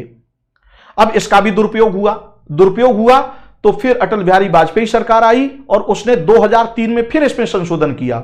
उसने कहा नहीं, दोनों ही होने चाहिए, माता पिता दोनों होने चाहिए, और अगर माता पिता दोनों नहीं, एक अगर है तो दूसरा इल्लीगल माइग्रेंट नहीं होना चाहिए। तो वो उन्होंने 3 दिसंबर 2004 डेट डिसाइड कर दी। अब यहां ये डेट क्या दी हुई है, 1 जुलाई दी हुई है, इसलिए यह कथन क्या हो गया, गलत हो गया। ठीक, अब आ जाइए, वह व्यक्ति जो वंश के आधार पर नागरिकता का दावेदार है और जिसका जन्म भारत के बाहर 11 सितंबर 1987 को हुआ था, 97 को हुआ था, तथा उसके जन्म के समय उसकी माता भारत की नागरिक थी। अब जरा इसमें भी आ जाइए, हमने वंश के आधार पर जो हमारा भारत शास्त्र, यानी जो नागरिकता अधिनियम 1955 है, उसमें क्या लिखा हुआ है हमने कि भाई वंश के आधार पर, यानी भारत के बाहर अगर कोई बच्चा पैदा हुआ है और पैदा होते समय अगर उसका पिता भारत का नागरिक है तो वह बच्चा वंश के आधार पर नागरिकता प्राप्त करने का हकदार होगा। अब इसमें क्या हुआ, इसमें फिर आलोचना हुई कि यार कमाल की बात है, आप महिलाओं को दोयम दर्जे का मान रहे हैं। फेमिनिस्टों ने इसका विरोध किया कि यार महिला और पुरुष में ये तो भेदभाव हो गया, आप लिंग समानता की बात कर रहे हैं, यानी अनुच्छेद 15, अनुच्छेद 16 यानी समता के अधिकार का उल्लंघन हो रहा है। तो परिणाम यह हुआ कि फिर इस नागरिकता संशोधन यानी नागरिकता अधिनियम में संशोधन किया, और संशोधन करके अब क्या किया, ध्यान से आप समझिएगा, 10 दिसंबर 1992 से, क्या 10 दिसंबर 1992 से यह जोड़ दिया है कि इस तारीख को या इसके बाद, इसी तारीख को या इसके बाद अगर भारत के बाहर कोई पैदा होगा तो उसके माता या पिता में से कोई भी भारत का नागरिक होना चाहिए। ठीक है, तो यहां क्या बोल दिया है, माता। अब देखिए ये क्या दे दिया इसने, 11 सितंबर 1997। तो इसका मतलब ये 92 से बाद की घटना है। तो ये स्टेटमेंट क्या है, सही स्टेटमेंट है। वह व्यक्ति जो किसी भारतीय नागरिक से विवाहित है और पंजीकरण आवेदन से पूर्व सामान्यतः 7 वर्षों से भारत का निवासी है। ठीक है भाई, अगर मान लीजिए यहां की नागरिक लड़की है और कोई विदेशी व्यक्ति है, उसने शादी कर लिया, 7 साल तक उसके साथ रह रहा है, तो वो पंजीकरण के माध्यम से नागरिकता प्राप्त कर सकता है। या भारत का पुरुष है, नागरिक है, और कोई विदेशी महिला है, उसने इससे शादी कर ली है और वो लगातार 7 वर्ष तक अगर भारत में रह रही है, तो वो भी पंजीकरण के माध्यम से नागरिकता प्राप्त कर सकती है। तो ये स्टेटमेंट भी सही है और सोनिया गांधी ने इसी के तहत भारत की नागरिकता प्राप्त की है, पंजीकरण के माध्यम से। पॉइंट की क्लैरिटी है। देशीकरण द्वारा नागरिकता प्राप्त करने का दावा, हालांकि यह कुछ योग्यताओं पर आधारित है, बिल्कुल सही है, मैंने अभी आपको बताया कुछ शर्तें पूरी करनी होंगी, तभी नेचुरलाइजेशन के माध्यम से आपको क्या मिलेगी, सदस्यता मिलेगी। तो ये क्या कह रहा है, असंगत। तो आंसर क्या हो जाएगा आपका, ए हो जाएगा। एक्सप्लेनेशन समझ में आ गया बेटा। चलिए अब आपकी स्क्रीन पर अगला प्रश्न है, जरा इस प्रश्न को पढ़िए और इसका उत्तर दीजिए, फटाफट आंसर दीजिए।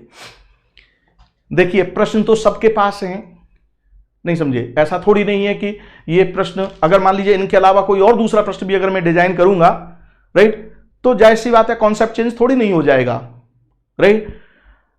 अब आप देख रहे हैं कि आपने भी कई बार इनको लगाया होगा, ऐसा नहीं है कि आपने इन प्रश्नों को नहीं लगाया हो, लेकिन उसके बावजूद भी आंसर गलत हो रहे हैं। क्यों हो रहे हैं, कॉन्सेप्ट की क्लैरिटी।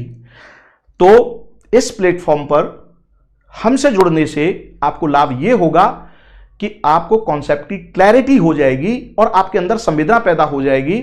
आप फिर प्रश्नों में गलती नहीं करेंगे, अवधारणात्मक स्तर पर गलती नहीं करेंगे। यही एक अनुभवी शिक्षक से पढ़ने का लाभ होता है, और अनुभव एक गुण के रूप में स्थापित हो जाता है। इट्स यानी एक्सपीरियंस बिकम्स क्वालिटी, और ये क्वालिटी होती है, सबके पास होती है। ये जिसके पास एक्सपीरियंस होगा वो क्वालिटी होगी उसके पास। PV Narasimha Rao versus state पर भी वीडियो बनाइए सर। ओके शिवानी चौरसिया, जरूर इस पर वीडियो बनाएंगे। राइट नाउ आपका कमेंट आ गया, इस पर जरूर विचार करेंगे और यथाशीघ्र वीडियो देने की कोशिश करेंगे। चलिए और भी आप लोग बताते रहिए कि किस किस पर वीडियो देना है, लेकिन ये वाला जो सेशन है ये आपका इसके लिए डेडिकेटेड है, आपके 26 मई 2024 के लिए। तो जरा इस सेशन पर फोकस कीजिए। कुछ लोगों को ओवरसीज सिटीजनशिप ऑफ इंडिया, वही ओसीआई वाली बात आ गई, 2003 में दिया था अटल बिहारी वाजपेयी की सरकार में, बहुत सुंदर कार्य हुए थे ये। इस संबंध में निम्नलिखित में से कौन सा कथन गलत है, जरा गलत कथन को बताइए। यह पूछा है, ओसीआई से संबंधित ये स्टेटमेंट दिए हुए हैं। ओसीआई का मतलब तो आपको समझ में आ रहा है ना, भारतीय मूल के वो व्यक्ति जो विदेश में हैं उनको भारत में इस कार्ड के माध्यम से दोहरी नागरिकता दी।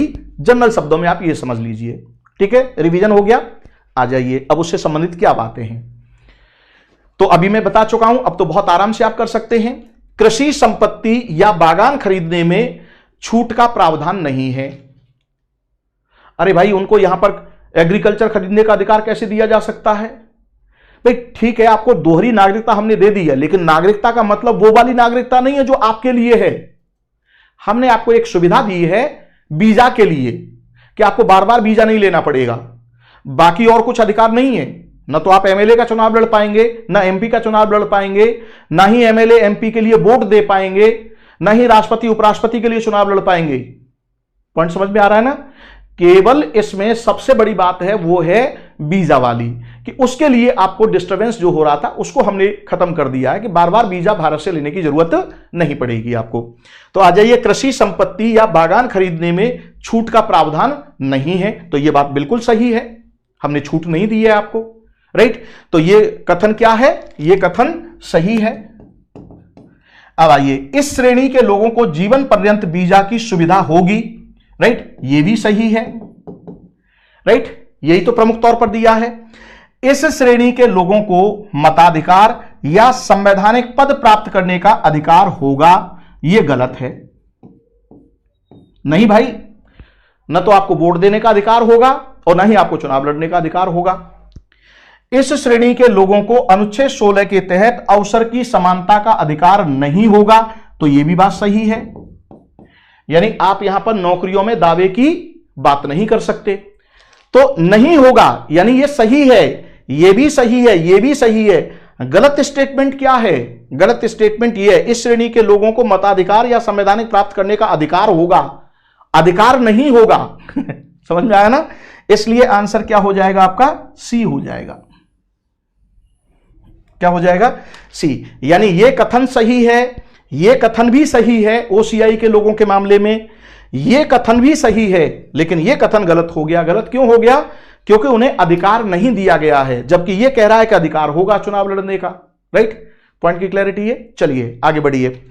आपकी स्क्रीन पर अगला प्रश्न है और जरा इस प्रश्न पर विचार कीजिए और अपना उत्तर देने की कोशिश कीजिए। क्या प्रश्न का? फटाफट पढ़िए और उत्तर दीजिए। और जो लोग हमसे पहली बार जुड़ रहे हैं, पहली बार चैनल पर आ रहे हैं, राइट, वो लोग चैनल को सब्सक्राइब कर लें और इसको शेयर करें, लाइक करें, चैनल को सपोर्ट करें। चलिए, भारतीय नागरिकता नहीं प्राप्त की जा सकती, भारत की नागरिकता नहीं प्राप्त की जा सकती, बताइए किसके माध्यम से? सिंपल टाइप का प्रश्न है। अब तक इतनी विचार, इतनी बातें हो गई, तो इसका आंसर तो आप बहुत आराम से दे सकते हैं। चलिए फटाफट आंसर दीजिए, क्या होगा?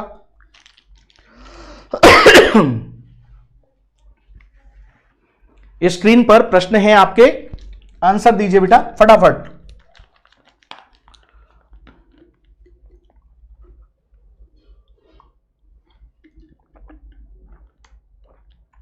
प्रीति सिंह, खुशी, very good very good. Ajay, Ajay का भी जवाब नहीं आया। चलिए ओके, यानी कुछ आप लोग बड़े उत्साही हैं, राइट, एकदम connected. Shivali Chaurasia, D, very good बेटा वेरी गुड। देखिए, जन्म के आधार पर सही है ये, देशीकरण के आधार पर, किसी भूभाग को अगर आपने इनकॉर्पोरेट किया है तब भी आपको नागरिकता मिल जाएगी। तो 3 तो ये हो गए, 2 और कौन है? देशीकरण के माध्यम से और वंश के माध्यम से। 5 तरीके ही बताए हैं, 6वां तरीका है ही नहीं। तो आंसर क्या होगा आपका? डी होगा। यानी स्टेट पैसे के दम पर अगर नागरिकता प्राप्त करेंगे तो पाकिस्तान के सब भर के चले आएंगे, यहां जितने भी उसके टेररिस्ट ग्रुप हैं, राइट, वो सब वहां के राइट नाउ भारत की नागरिकता प्राप्त कर लेंगे कि ये लो भाई, राइट। और फिर यहां पर जो धमाल मचाएंगे वो आपको भी पता है, राइट। वहां से बैठे बैठे तो चैन से नहीं रहने दे रहे हैं, राइट। और स्टेट बैंक ऑफ इंडिया में, अरे यार उनको तो कोई दिक्कत ही नहीं है यार इसके लिए पैसा, राइट नाउ पूरा का पूरा आप देख रहे हैं, राइट, कि आपके ट्रैफिक जो बना हुआ है नशीले पदार्थों की, राइट नाउ उसका तस्करी का, तो पैसे की क्या कमी है इस तरह के लोगों के पास? तो जमा कर देंगे, तुरंत भारत की नागरिकता प्राप्त कर लेंगे और फिर तो चुनाव भी लड़ेंगे यहां, नहीं। चलिए, तो डी आंसर क्लियर हो गया आपको। आपकी स्क्रीन पर अगला प्रश्न है और जरा इस प्रश्न पर विचार करें और अपना उत्तर दें। प्रश्न क्या है? निम्नलिखित कथनों में से कौन सा कथन सही नहीं है? जो कथन सही नहीं है उस पर आपको टिक करना है। कौन सा कथन सही नहीं है? फटाफट आंसर दीजिए बेटा। यस, अब उतने डिस्कस की जरूरत नहीं है क्योंकि नागरिकता के सभी पहलू क्या हो गए? कवर हो गए। तो अब प्रश्नों का उत्तर देना फास्ट होना चाहिए। फटाफट आंसर दीजिए, क्या उत्तर होगा इसका?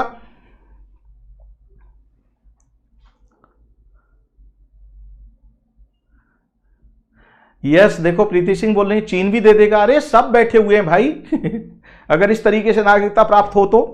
चलिए अब आपकी स्क्रीन पर अगला प्रश्न है, जरा इस प्रश्न पर विचार करें और अपना उत्तर देने की कोशिश करें बेटा, फटाफट आंसर दीजिए। भारतीय संविधान के अनुच्छेद 15 के तहत प्राप्त अधिकार भारतीय नागरिकों और विदेशी दोनों को है। क्या यह कथन सही है? यानी सही नहीं है, यानी असत्य की बात कर रहा है। किसकी? असत्य कथन को आपको टिक करना है। तो यह क्या है आपका, सत्य है या असत्य है? आ जाइए। भारतीय संविधान के अनुच्छेद 16 के तहत प्राप्त अधिकार भारतीय नागरिकों के लिए उपलब्ध है। भारतीय संविधान के अनुच्छेद 21 के तहत प्राप्त अधिकार भारतीय नागरिकों और विदेशियों दोनों के लिए उपलब्ध है। नीचे दिए गए कूट का प्रयोग कर सही उत्तर का चुनाव कीजिए। तो अब ध्यान से आप समझिएगा, फटाफट आंसर दीजिए, क्या होगा बेटा? यस, फटाफट आंसर दीजिए। क्वेश्चन नंबर 9 आपकी स्क्रीन पर है, फटाफट आंसर दीजिए, क्या होगा?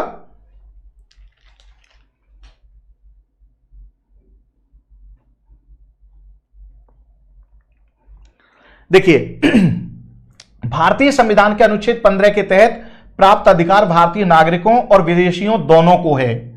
तो यह केवल भारतीय नागरिकों को है, विदेशियों को नहीं है। 15, ध्यान से आप समझिए, 15, 16, 19, 29 और 30 ये केवल भारतीयों के लिए हैं, केवल भारतीयों को, यानी केवल नागरिकों को, क्षमा कीजिएगा, ये किसको है? केवल नागरिकों को,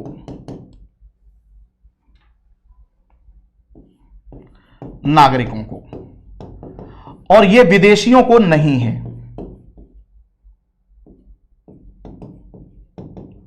विदेशियों को नहीं। तो ध्यान से आप समझिएगा, चूंकि इसमें विदेशी भी जोड़ दिया है इसलिए यह क्या हो गया? असत्य कथन हो गया। तो असत्य पूछा है तो यह असत्य, यही आंसर हो गया। अब आ जाइए, भारतीय संविधान के अनुच्छेद 16 के तहत प्राप्त अधिकार भारतीय नागरिकों को उपलब्ध है। तो देखिए यह भी स्टेटमेंट बिल्कुल सही है, ठीक है। भारतीय संविधान के अनुच्छेद 21 के तहत प्राप्त अधिकार भारतीय नागरिकों और विदेशियों दोनों को है, तो यह भी बिल्कुल सही है। तो अब आ जाइए, असत्य क्या हो जाएगा? तो आंसर हो जाएगा 1।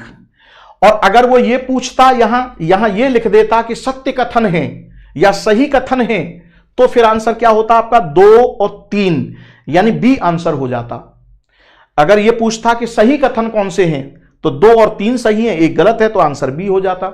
इसलिए इस वाली टैग जो वर्ड है उसको ध्यान से समझने की जरूरत है, इसमें कोई कंफ्यूजन नहीं होना चाहिए बेटा, ठीक है। तो आंसर क्या हो जाएगा आपका? ए हो जाएगा।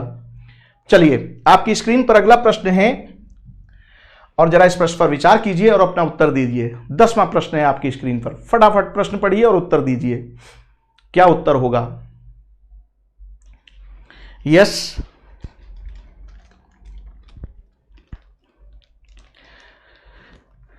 नाइन्थ क्वेश्चन 10 आ गया आपकी स्क्रीन पर, फटाफट आंसर दीजिए बेटा।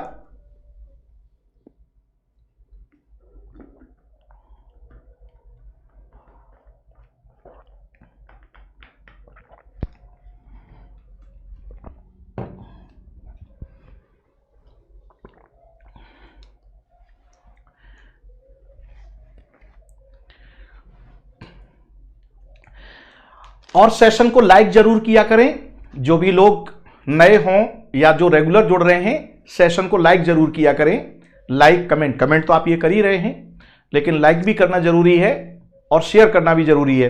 क्वेश्चन 10 आपकी स्क्रीन पर है, फटाफट आंसर दीजिए, क्या होगा? प्रत्येक राज्य निम्न कथनों पर विचार कीजिए और कौन सा कथन सही नहीं है, यानी असत्य कथन है।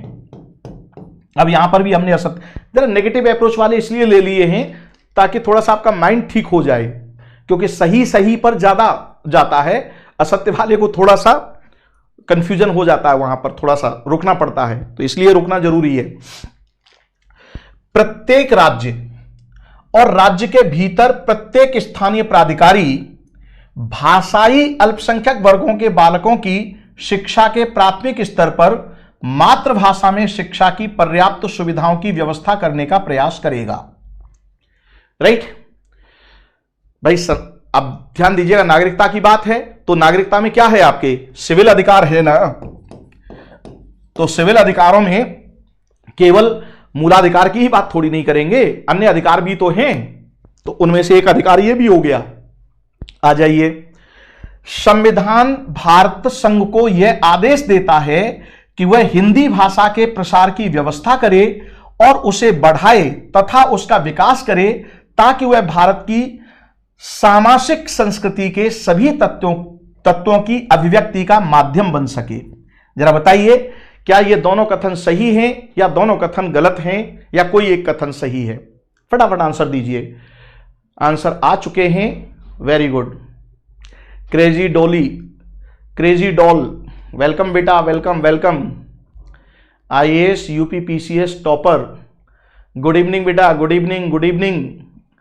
सभी को मेरी ओर से शुभाशीष और ये शुभकामनाएं कि 26 मई को जो प्रीलिम्स होने जा रहा है आईएएस का, और अभी 17 मार्च को यूपी पीसीएस का भी होगा, वो भी, उसमें भी आप लोग शामिल होंगे, तो आपको मुख्य परीक्षा देने का अवसर प्राप्त हो।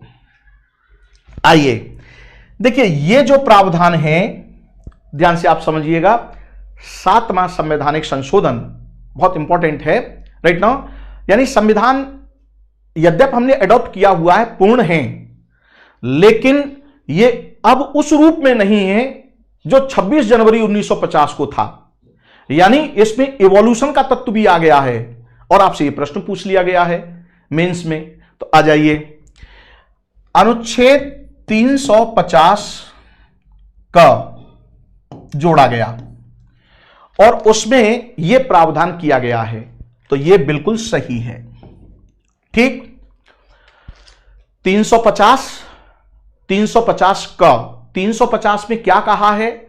अनुच्छेद 350 यह कहता है कि आप भारत में चाहे केंद्र सरकार हो या राज्य सरकार हो या स्थानीय स्तर की सरकार हो, आप जिस प्रांत में हैं या जिस क्षेत्र में हैं वहां की भाषा में आप आवेदन देने के लिए अधिकृत हैं। यानी आवेदन देने के लिए, यानी प्रशासन को या शासन को कोई भी ज्ञापन देना है, प्रार्थना पत्र देना है या अपनी समस्या को लेकर के कोई बात रखनी है, तो आप जहां के भी हैं through out the territory of India, जिस भाषा से संबंधित हैं आप, उसी भाषा में आप आवेदन कर सकते हैं। ठीक है, अब इसको और मजबूती प्रदान करने के लिए 350 का जोड़ दिया, और क्या जोड़ा कि प्रत्येक राज्य और राज्य के भीतर प्रत्येक स्थानीय प्राधिकारी भाषाई अल्पसंख्यक वर्गों के बालकों की शिक्षा के प्राथमिक स्तर पर मातृभाषा में शिक्षा की पर्याप्त सुविधाओं की व्यवस्था करने का प्रयास करेगा। अब अगर मान लीजिए उस एरिया में राइट नाउ 2-4 परिवार ऐसे रहते हैं जो जिनकी भाषा अलग है, अब अगर मान लीजिए वो उनके बच्चे उस स्कूल में पढ़ेंगे तो उनको हिंदी नहीं समझ में आ रही है, या उनको जो है कन्नड़ समझ में नहीं आ रही है, या तेलुगु समझ में नहीं आ रही है, तो भाई क्या होगा? तो भाई उनकी भाषा में आप क्या करें, जो उनकी जो भाषा है उनमें शिक्षा देने के लिए आप क्या करें, अवसर उपलब्ध कराएं, क्योंकि सिविल राइट है भाई, नागरिक है वो भारत का, क्या है, नागरिक, और नागरिक होने के नाते आप पर उसकी जिम्मेदारी है, और वो जिम्मेदारी ये है, this is the civil right. Are you getting the things? और अब आ जाइए, ये अनुच्छेद 351 में इसका प्रावधान किया गया है स्पष्ट तौर पर हिंदी भाषा को लेकर के, राइट। तो स्टेटमेंट ये भी सही है, स्टेटमेंट ये भी सही है। अब ये कह रहा है सही नहीं है, राइट। तो ना तो सही नहीं है, असत्य कथन कौन सा है? तो डी आंसर होगा। डी आंसर कैसे होगा? अगर आपने सी आंसर लगा दिया तो क्या होगा कि यानी ये भी असत्य और ये भी असत्य है, ठीक। लेकिन अगर आपने डी बोल दिया तो न तो एक असत्य है, न तो एक सही नहीं है, और ना ही दो सही नहीं है। भाई नहीं है जुड़ा हुआ है, इसलिए आंसर क्या होगा?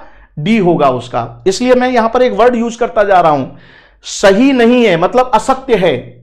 तो असत्य क्या है, ध्यान से आप समझिए, न तो ये असत्य है और ना ही ये असत्य है, दोनों ही असत्य नहीं है। अगर आपने इसको टिक कर दिया तो इसका मतलब क्या हुआ, दोनों असत्य हो जाएंगे। तो आंसर क्या होगा इसका, डी होगा। इस तरह की गलती मत कर दीजिएगा बेटा, ठीक है। तो आंसर क्या होगा आपका, डी होगा। पॉइंट क्लियर हुआ कि नहीं, राइट। अब आप देख रहे हैं फंस गए ना, तो ऐसे फंसना नहीं है। एग्जाम हॉल के अंदर आते हुए भी प्रश्न गलत हो जाते हैं, तो आते हुए प्रश्न गलत नहीं होने चाहिए, ठीक है। चलिए आपकी स्क्रीन पर अगला प्रश्न है, और जरा इस प्रश्न पर विचार कीजिए और अपना उत्तर देने की कोशिश कीजिए। फटाफट आंसर दीजिए। Question number 11।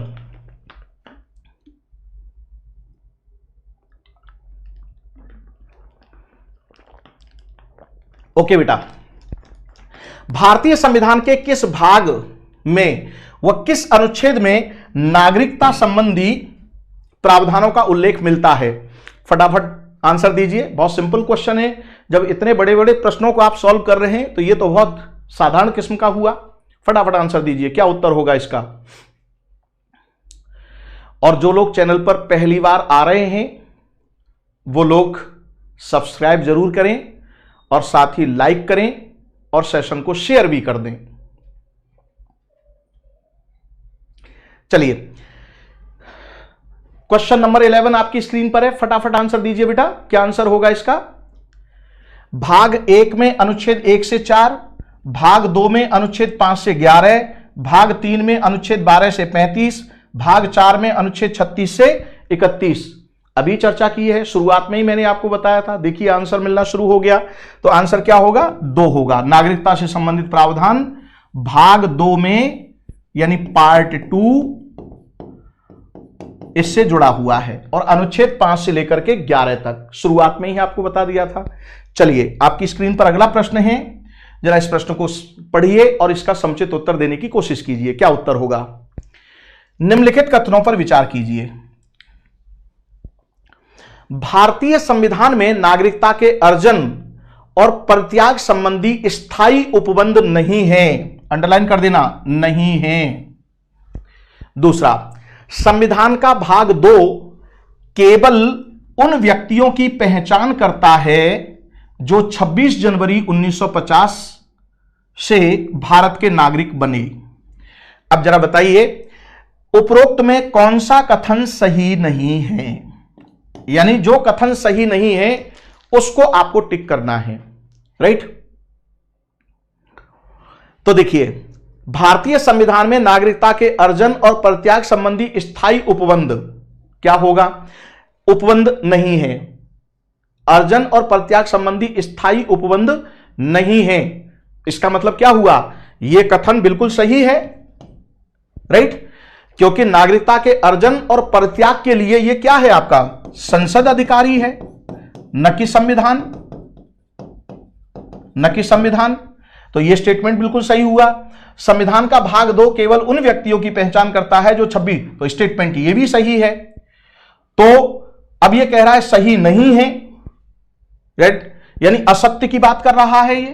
ये फिर बात आ गई असत्य की, राइट फिर ये असत्य की बात कर रहा है। तो भाई ये भी सही है और ये भी सही है, तो न तो 1 और ना ही 2। ध्यान से आप समझिएगा, सही नहीं है तो भाई ये भी सही है। अगर आपने ये बोल दिया कि 1 और 2 दोनों, तो आप आंसर क्या हो जाएगा? गलत हो जाएगा ना, राइट। तो आंसर क्या होगा? डी होगा कि न तो 1 सही नहीं है और ना ही 2 सही नहीं है, क्योंकि यहां तो न तो 1 और ना ही 2, अब आगे छोड़ दिया उसने जानबूझ करके। आप में मनोवैज्ञानिक दबाव बनाया गया है कि ताकि आपका प्रश्न जानबूझ करके गलत हो जाए। अगर आप तोते की तरह अपनी चीजों को तैयार किया है तो तोता नहीं बनना है भाई, आप तो आईएएस बनने जा रहे हैं राइट नाउ, तो बहुत बड़ी बात है ये। तो आंसर क्या हो जाएगा? डी। चलिए आपकी स्क्रीन पर अगला प्रश्न है, निम्नलिखित में से कौन सा कथन असत्य है? आ जाइए जरा असत्य कथन को लेकर के। नागरिकता से संबंधित प्रावधानों का उल्लेख संविधान के भाग 3 और संसद द्वारा बाद में पारित कानूनों के माध्यम से हुआ है। क्या यह कथन सही है? भारत में जन्म, वंशक्रम, पंजीकरण या किसी भू क्षेत्र के राज्य क्षेत्र में शामिल होने से नागरिकता हासिल की जा सकती है। नेक्स्ट, संविधान में धार्मिक और भाषाई अल्पसंख्यकों के अधिकारों को भी संरक्षित किया गया है। नेक्स्ट, सर्वोच्च न्यायालय ने मुंबई की झोपड़पट्टियों में रहने वालों के अधिकारों के बारे में समाजकर्मी ओल्गा टेलिस की जनहित याचिका पर 1985 में एक महत्वपूर्ण फैसला दिया था। जरा बताइए इस प्रश्न का क्या मतलब होगा। राइट, अब इसमें पूछ रहा असत्य। तो देखिए, नागरिकता से संबंधित प्रावधानों को लेकर संविधान के भाग 3, तो भाग 3 में नहीं है भैया, ये किस में है, भाग 2 में है। तो इसलिए असत्य यही हो गया, क्योंकि आगे का ये वाला स्टेटमेंट सही है लेकिन ये वाली बात गलत हो गई। भाग 3 नहीं है बल्कि क्या है, ध्यान से आप समझिएगा, भाग 3 नहीं है, भाग 2 में है। इस वजह से ये असत्य हो गया। ये बिल्कुल सही है। राइट, जन्म, वंशक्रम, पंजीकरण और विदेशी जो भूभाग है वो अगर भारत में शामिल हो जाता है तो नागरिकता हासिल की जा सकती है। संविधान में धार्मिक और भाषाई अल्पसंख्यकों के अधिकारों को भी संरक्षित किया गया है 29-30। राइट, तो ये भी बिल्कुल सही है। सर्वोच्च न्यायालय, ये भी बिल्कुल सही है। राइट, तो आंसर क्या हो जाएगा, ए। आपकी स्क्रीन पर अगला प्रश्न है और जरा इस प्रश्न पर विचार कीजिए और अपना उत्तर देने की कोशिश कीजिए। फटाफट आंसर दीजिए बेटा। राइट, जो लोग चैनल पर नए हैं, नए जुड़े हैं, वो लोग सब्सक्राइब जरूर करें और बेल आइकन को दबाएं और सेशन को शेयर भी करें। चलिए, भारत की नागरिकता की समाप्ति के संदर्भ में निम्नलिखित कथनों पर विचार कीजिए। अब तो फटाफट आंसर दीजिए क्योंकि डिस्कशन हो गया, अब तो आपको आंसर फटाफट देना चाहिए। चलिए, भारत का कोई भी नागरिक केवल स्वैच्छिक त्याग अथवा वंचन द्वारा अपनी नागरिकता खो सकता है। क्या यह कथन सही है? भारतीय संविधान के प्रति अनिष्ठा दिखाना भारतीय नागरिकता की समाप्ति का कारण बन सकता है। राइट, उपरोक्त कथनों में से कौन से सही नहीं है? अब भाई बताइए कौन सा सही नहीं है।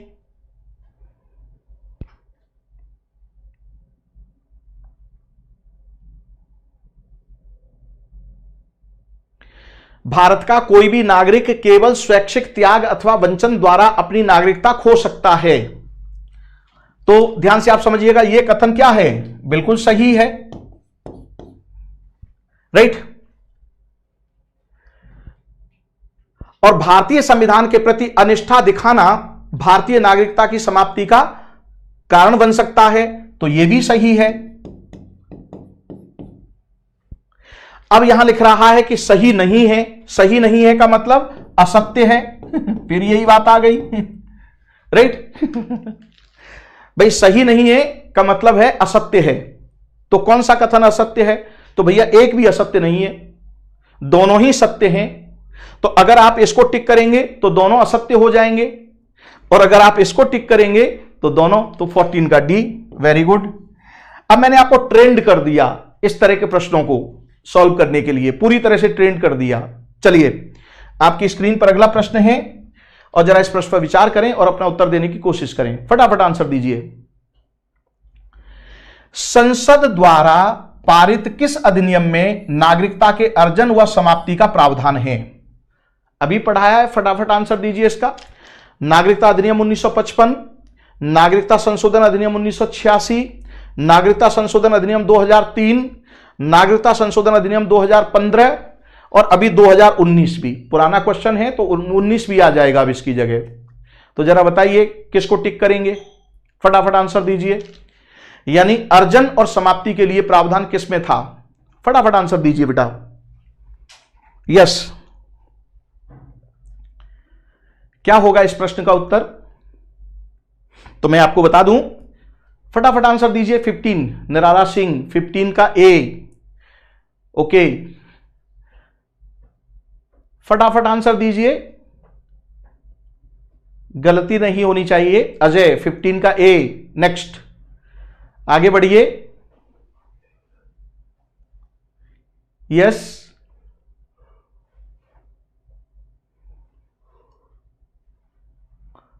Shivali Chaurasia, A. Very good. चलिए, आंसर ए होगा क्योंकि इसी में आपके अर्जित करने के यानी प्राप्त करने के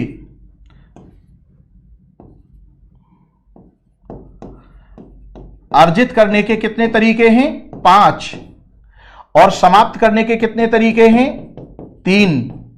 चलिए आगे बढ़िए, आपकी स्क्रीन पर अगला प्रश्न है, भारत में रहने वाला अमेरिकी नागरिक, भारत में रहने वाला अमेरिकी नागरिक दावा नहीं कर सकता, यानी विदेशी आदमी हो गया ये, तो विदेशी आदमी किस चीज का दावा नहीं कर सकता है भारत के अंदर, राज्य के ऊपर, जरा बताइए फटाफट। व्यापार और व्यवसाय की स्वतंत्रता का, विधि के समक्ष समानता के अधिकार का, जीवन के व्यक्तिगत स्वतंत्रता की सुरक्षा के अधिकार का, धर्म की स्वतंत्रता के अधिकार का। फटाफट बताइए बेटा क्या होगा।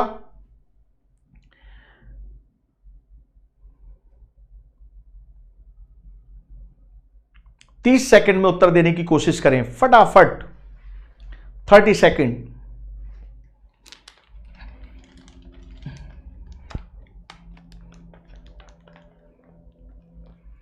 सिक्सटीन का ए, ओके,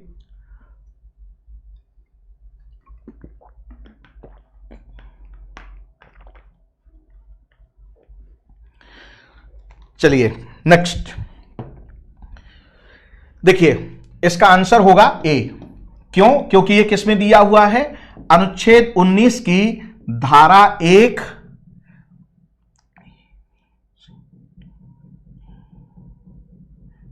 1G में है, ये 1G। तो ये 1G है, ये केवल किसको है, नागरिकों को है, नागरिकों को, राइट, यानी विदेशियों को नहीं है।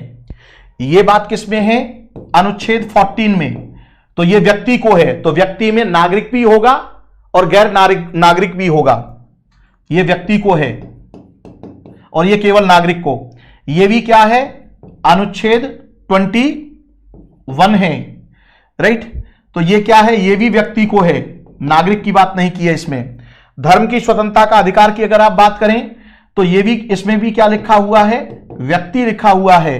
कहां पर, अनुच्छेद 25 से लेकर के ऑनवर्ड 28 तक जब आप जाएंगे तो ये भी व्यक्ति है, राइट।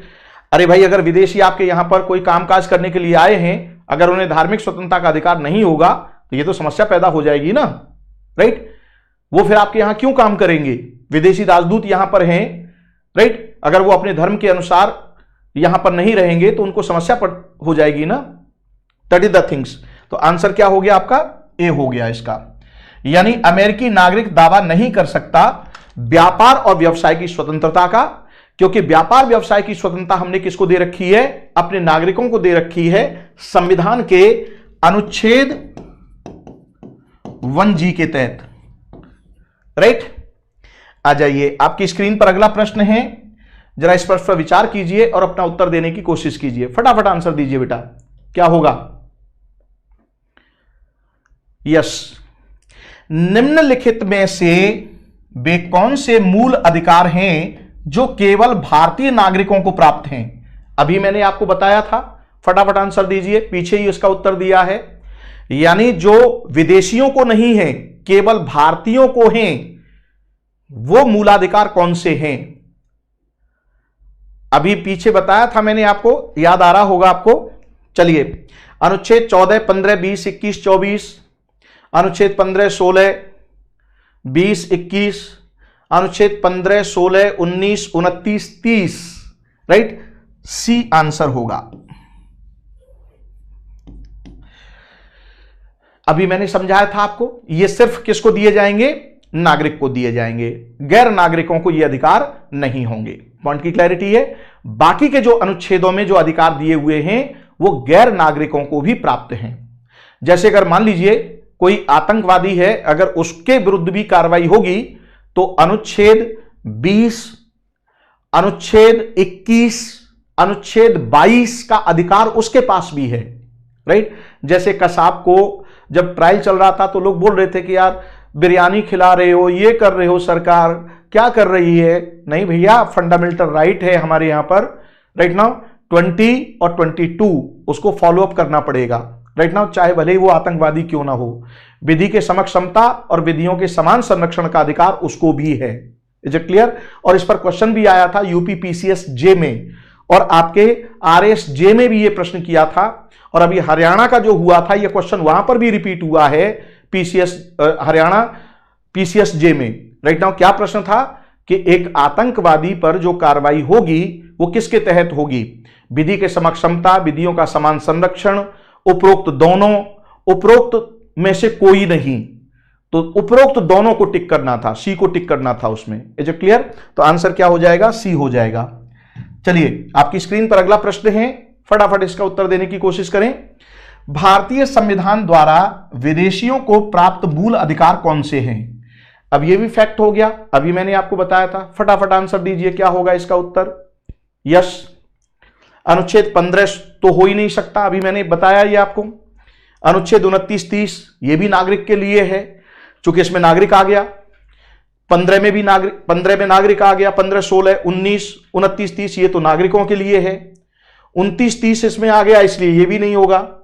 14, 20, 21, 21 से 22, 23, 24, 25, 26, 27, 28 और इसमें 19 आ गया, इसलिए आंसर क्या होगा? सी हो जाएगा। राइट नाउ 18 का 3 आंसर होगा। क्या होगा? 3। पॉइंट की क्लैरिटी है बेटा? यहां तक समझने में कोई इश्यू तो नहीं है? क्लियर हो गया? चलिए आपकी स्क्रीन पर अगला प्रश्न है, फटाफट आंसर दीजिए सब लोग। शिखा मिश्रा 18 का सी, वेलकम टू बेटा शिखा मिश्रा। लेट जुड़े हैं आप सेशन से, कोई बात नहीं। और अगर आप पहली बार आए हैं तो सब्सक्राइब जरूर करें चैनल को और इसको शेयर भी करें। प्रीति सिंह वेरी गुड बेटा। Pushkar Verma C, very good very good, all the best. चलिए आपकी स्क्रीन पर अगला प्रश्न है और जरा इस प्रश्न पर विचार कीजिए और अपना उत्तर दीजिए। फटाफट आंसर देने की कोशिश करें। जो लोग भी नए जुड़ रहे हैं उनको मेरी ओर से शुभाशीष और शुभकामनाएं कि उनको मुख्य परीक्षा देने का अवसर प्राप्त हो, और साथ ही हम ये अपेक्षा करते हैं कि आप इस चैनल को सब्सक्राइब करें, लाइक करें और अपने ग्रुप में शेयर करें। चलिए निम्न कथनों पर विचार कीजिए। क्या है ये? नागरिकता अधिनियम 1955 में नागरिकता अर्जन की 5 शर्तों का उल्लेख किया गया है, मैंने अभी आपको पढ़ाया था। राइट, नागरिकता अधिनियम 1955 में नागरिकता समाप्ति के 3 आधारों की बात कही गई है। उपरोक्त कथनों में से कौन से असत्य हैं? तो भैया न तो एक असत्य है और ना ही 2 असत्य है। ठीक है, यानी ये भी सत्य है और ये भी सत्य है।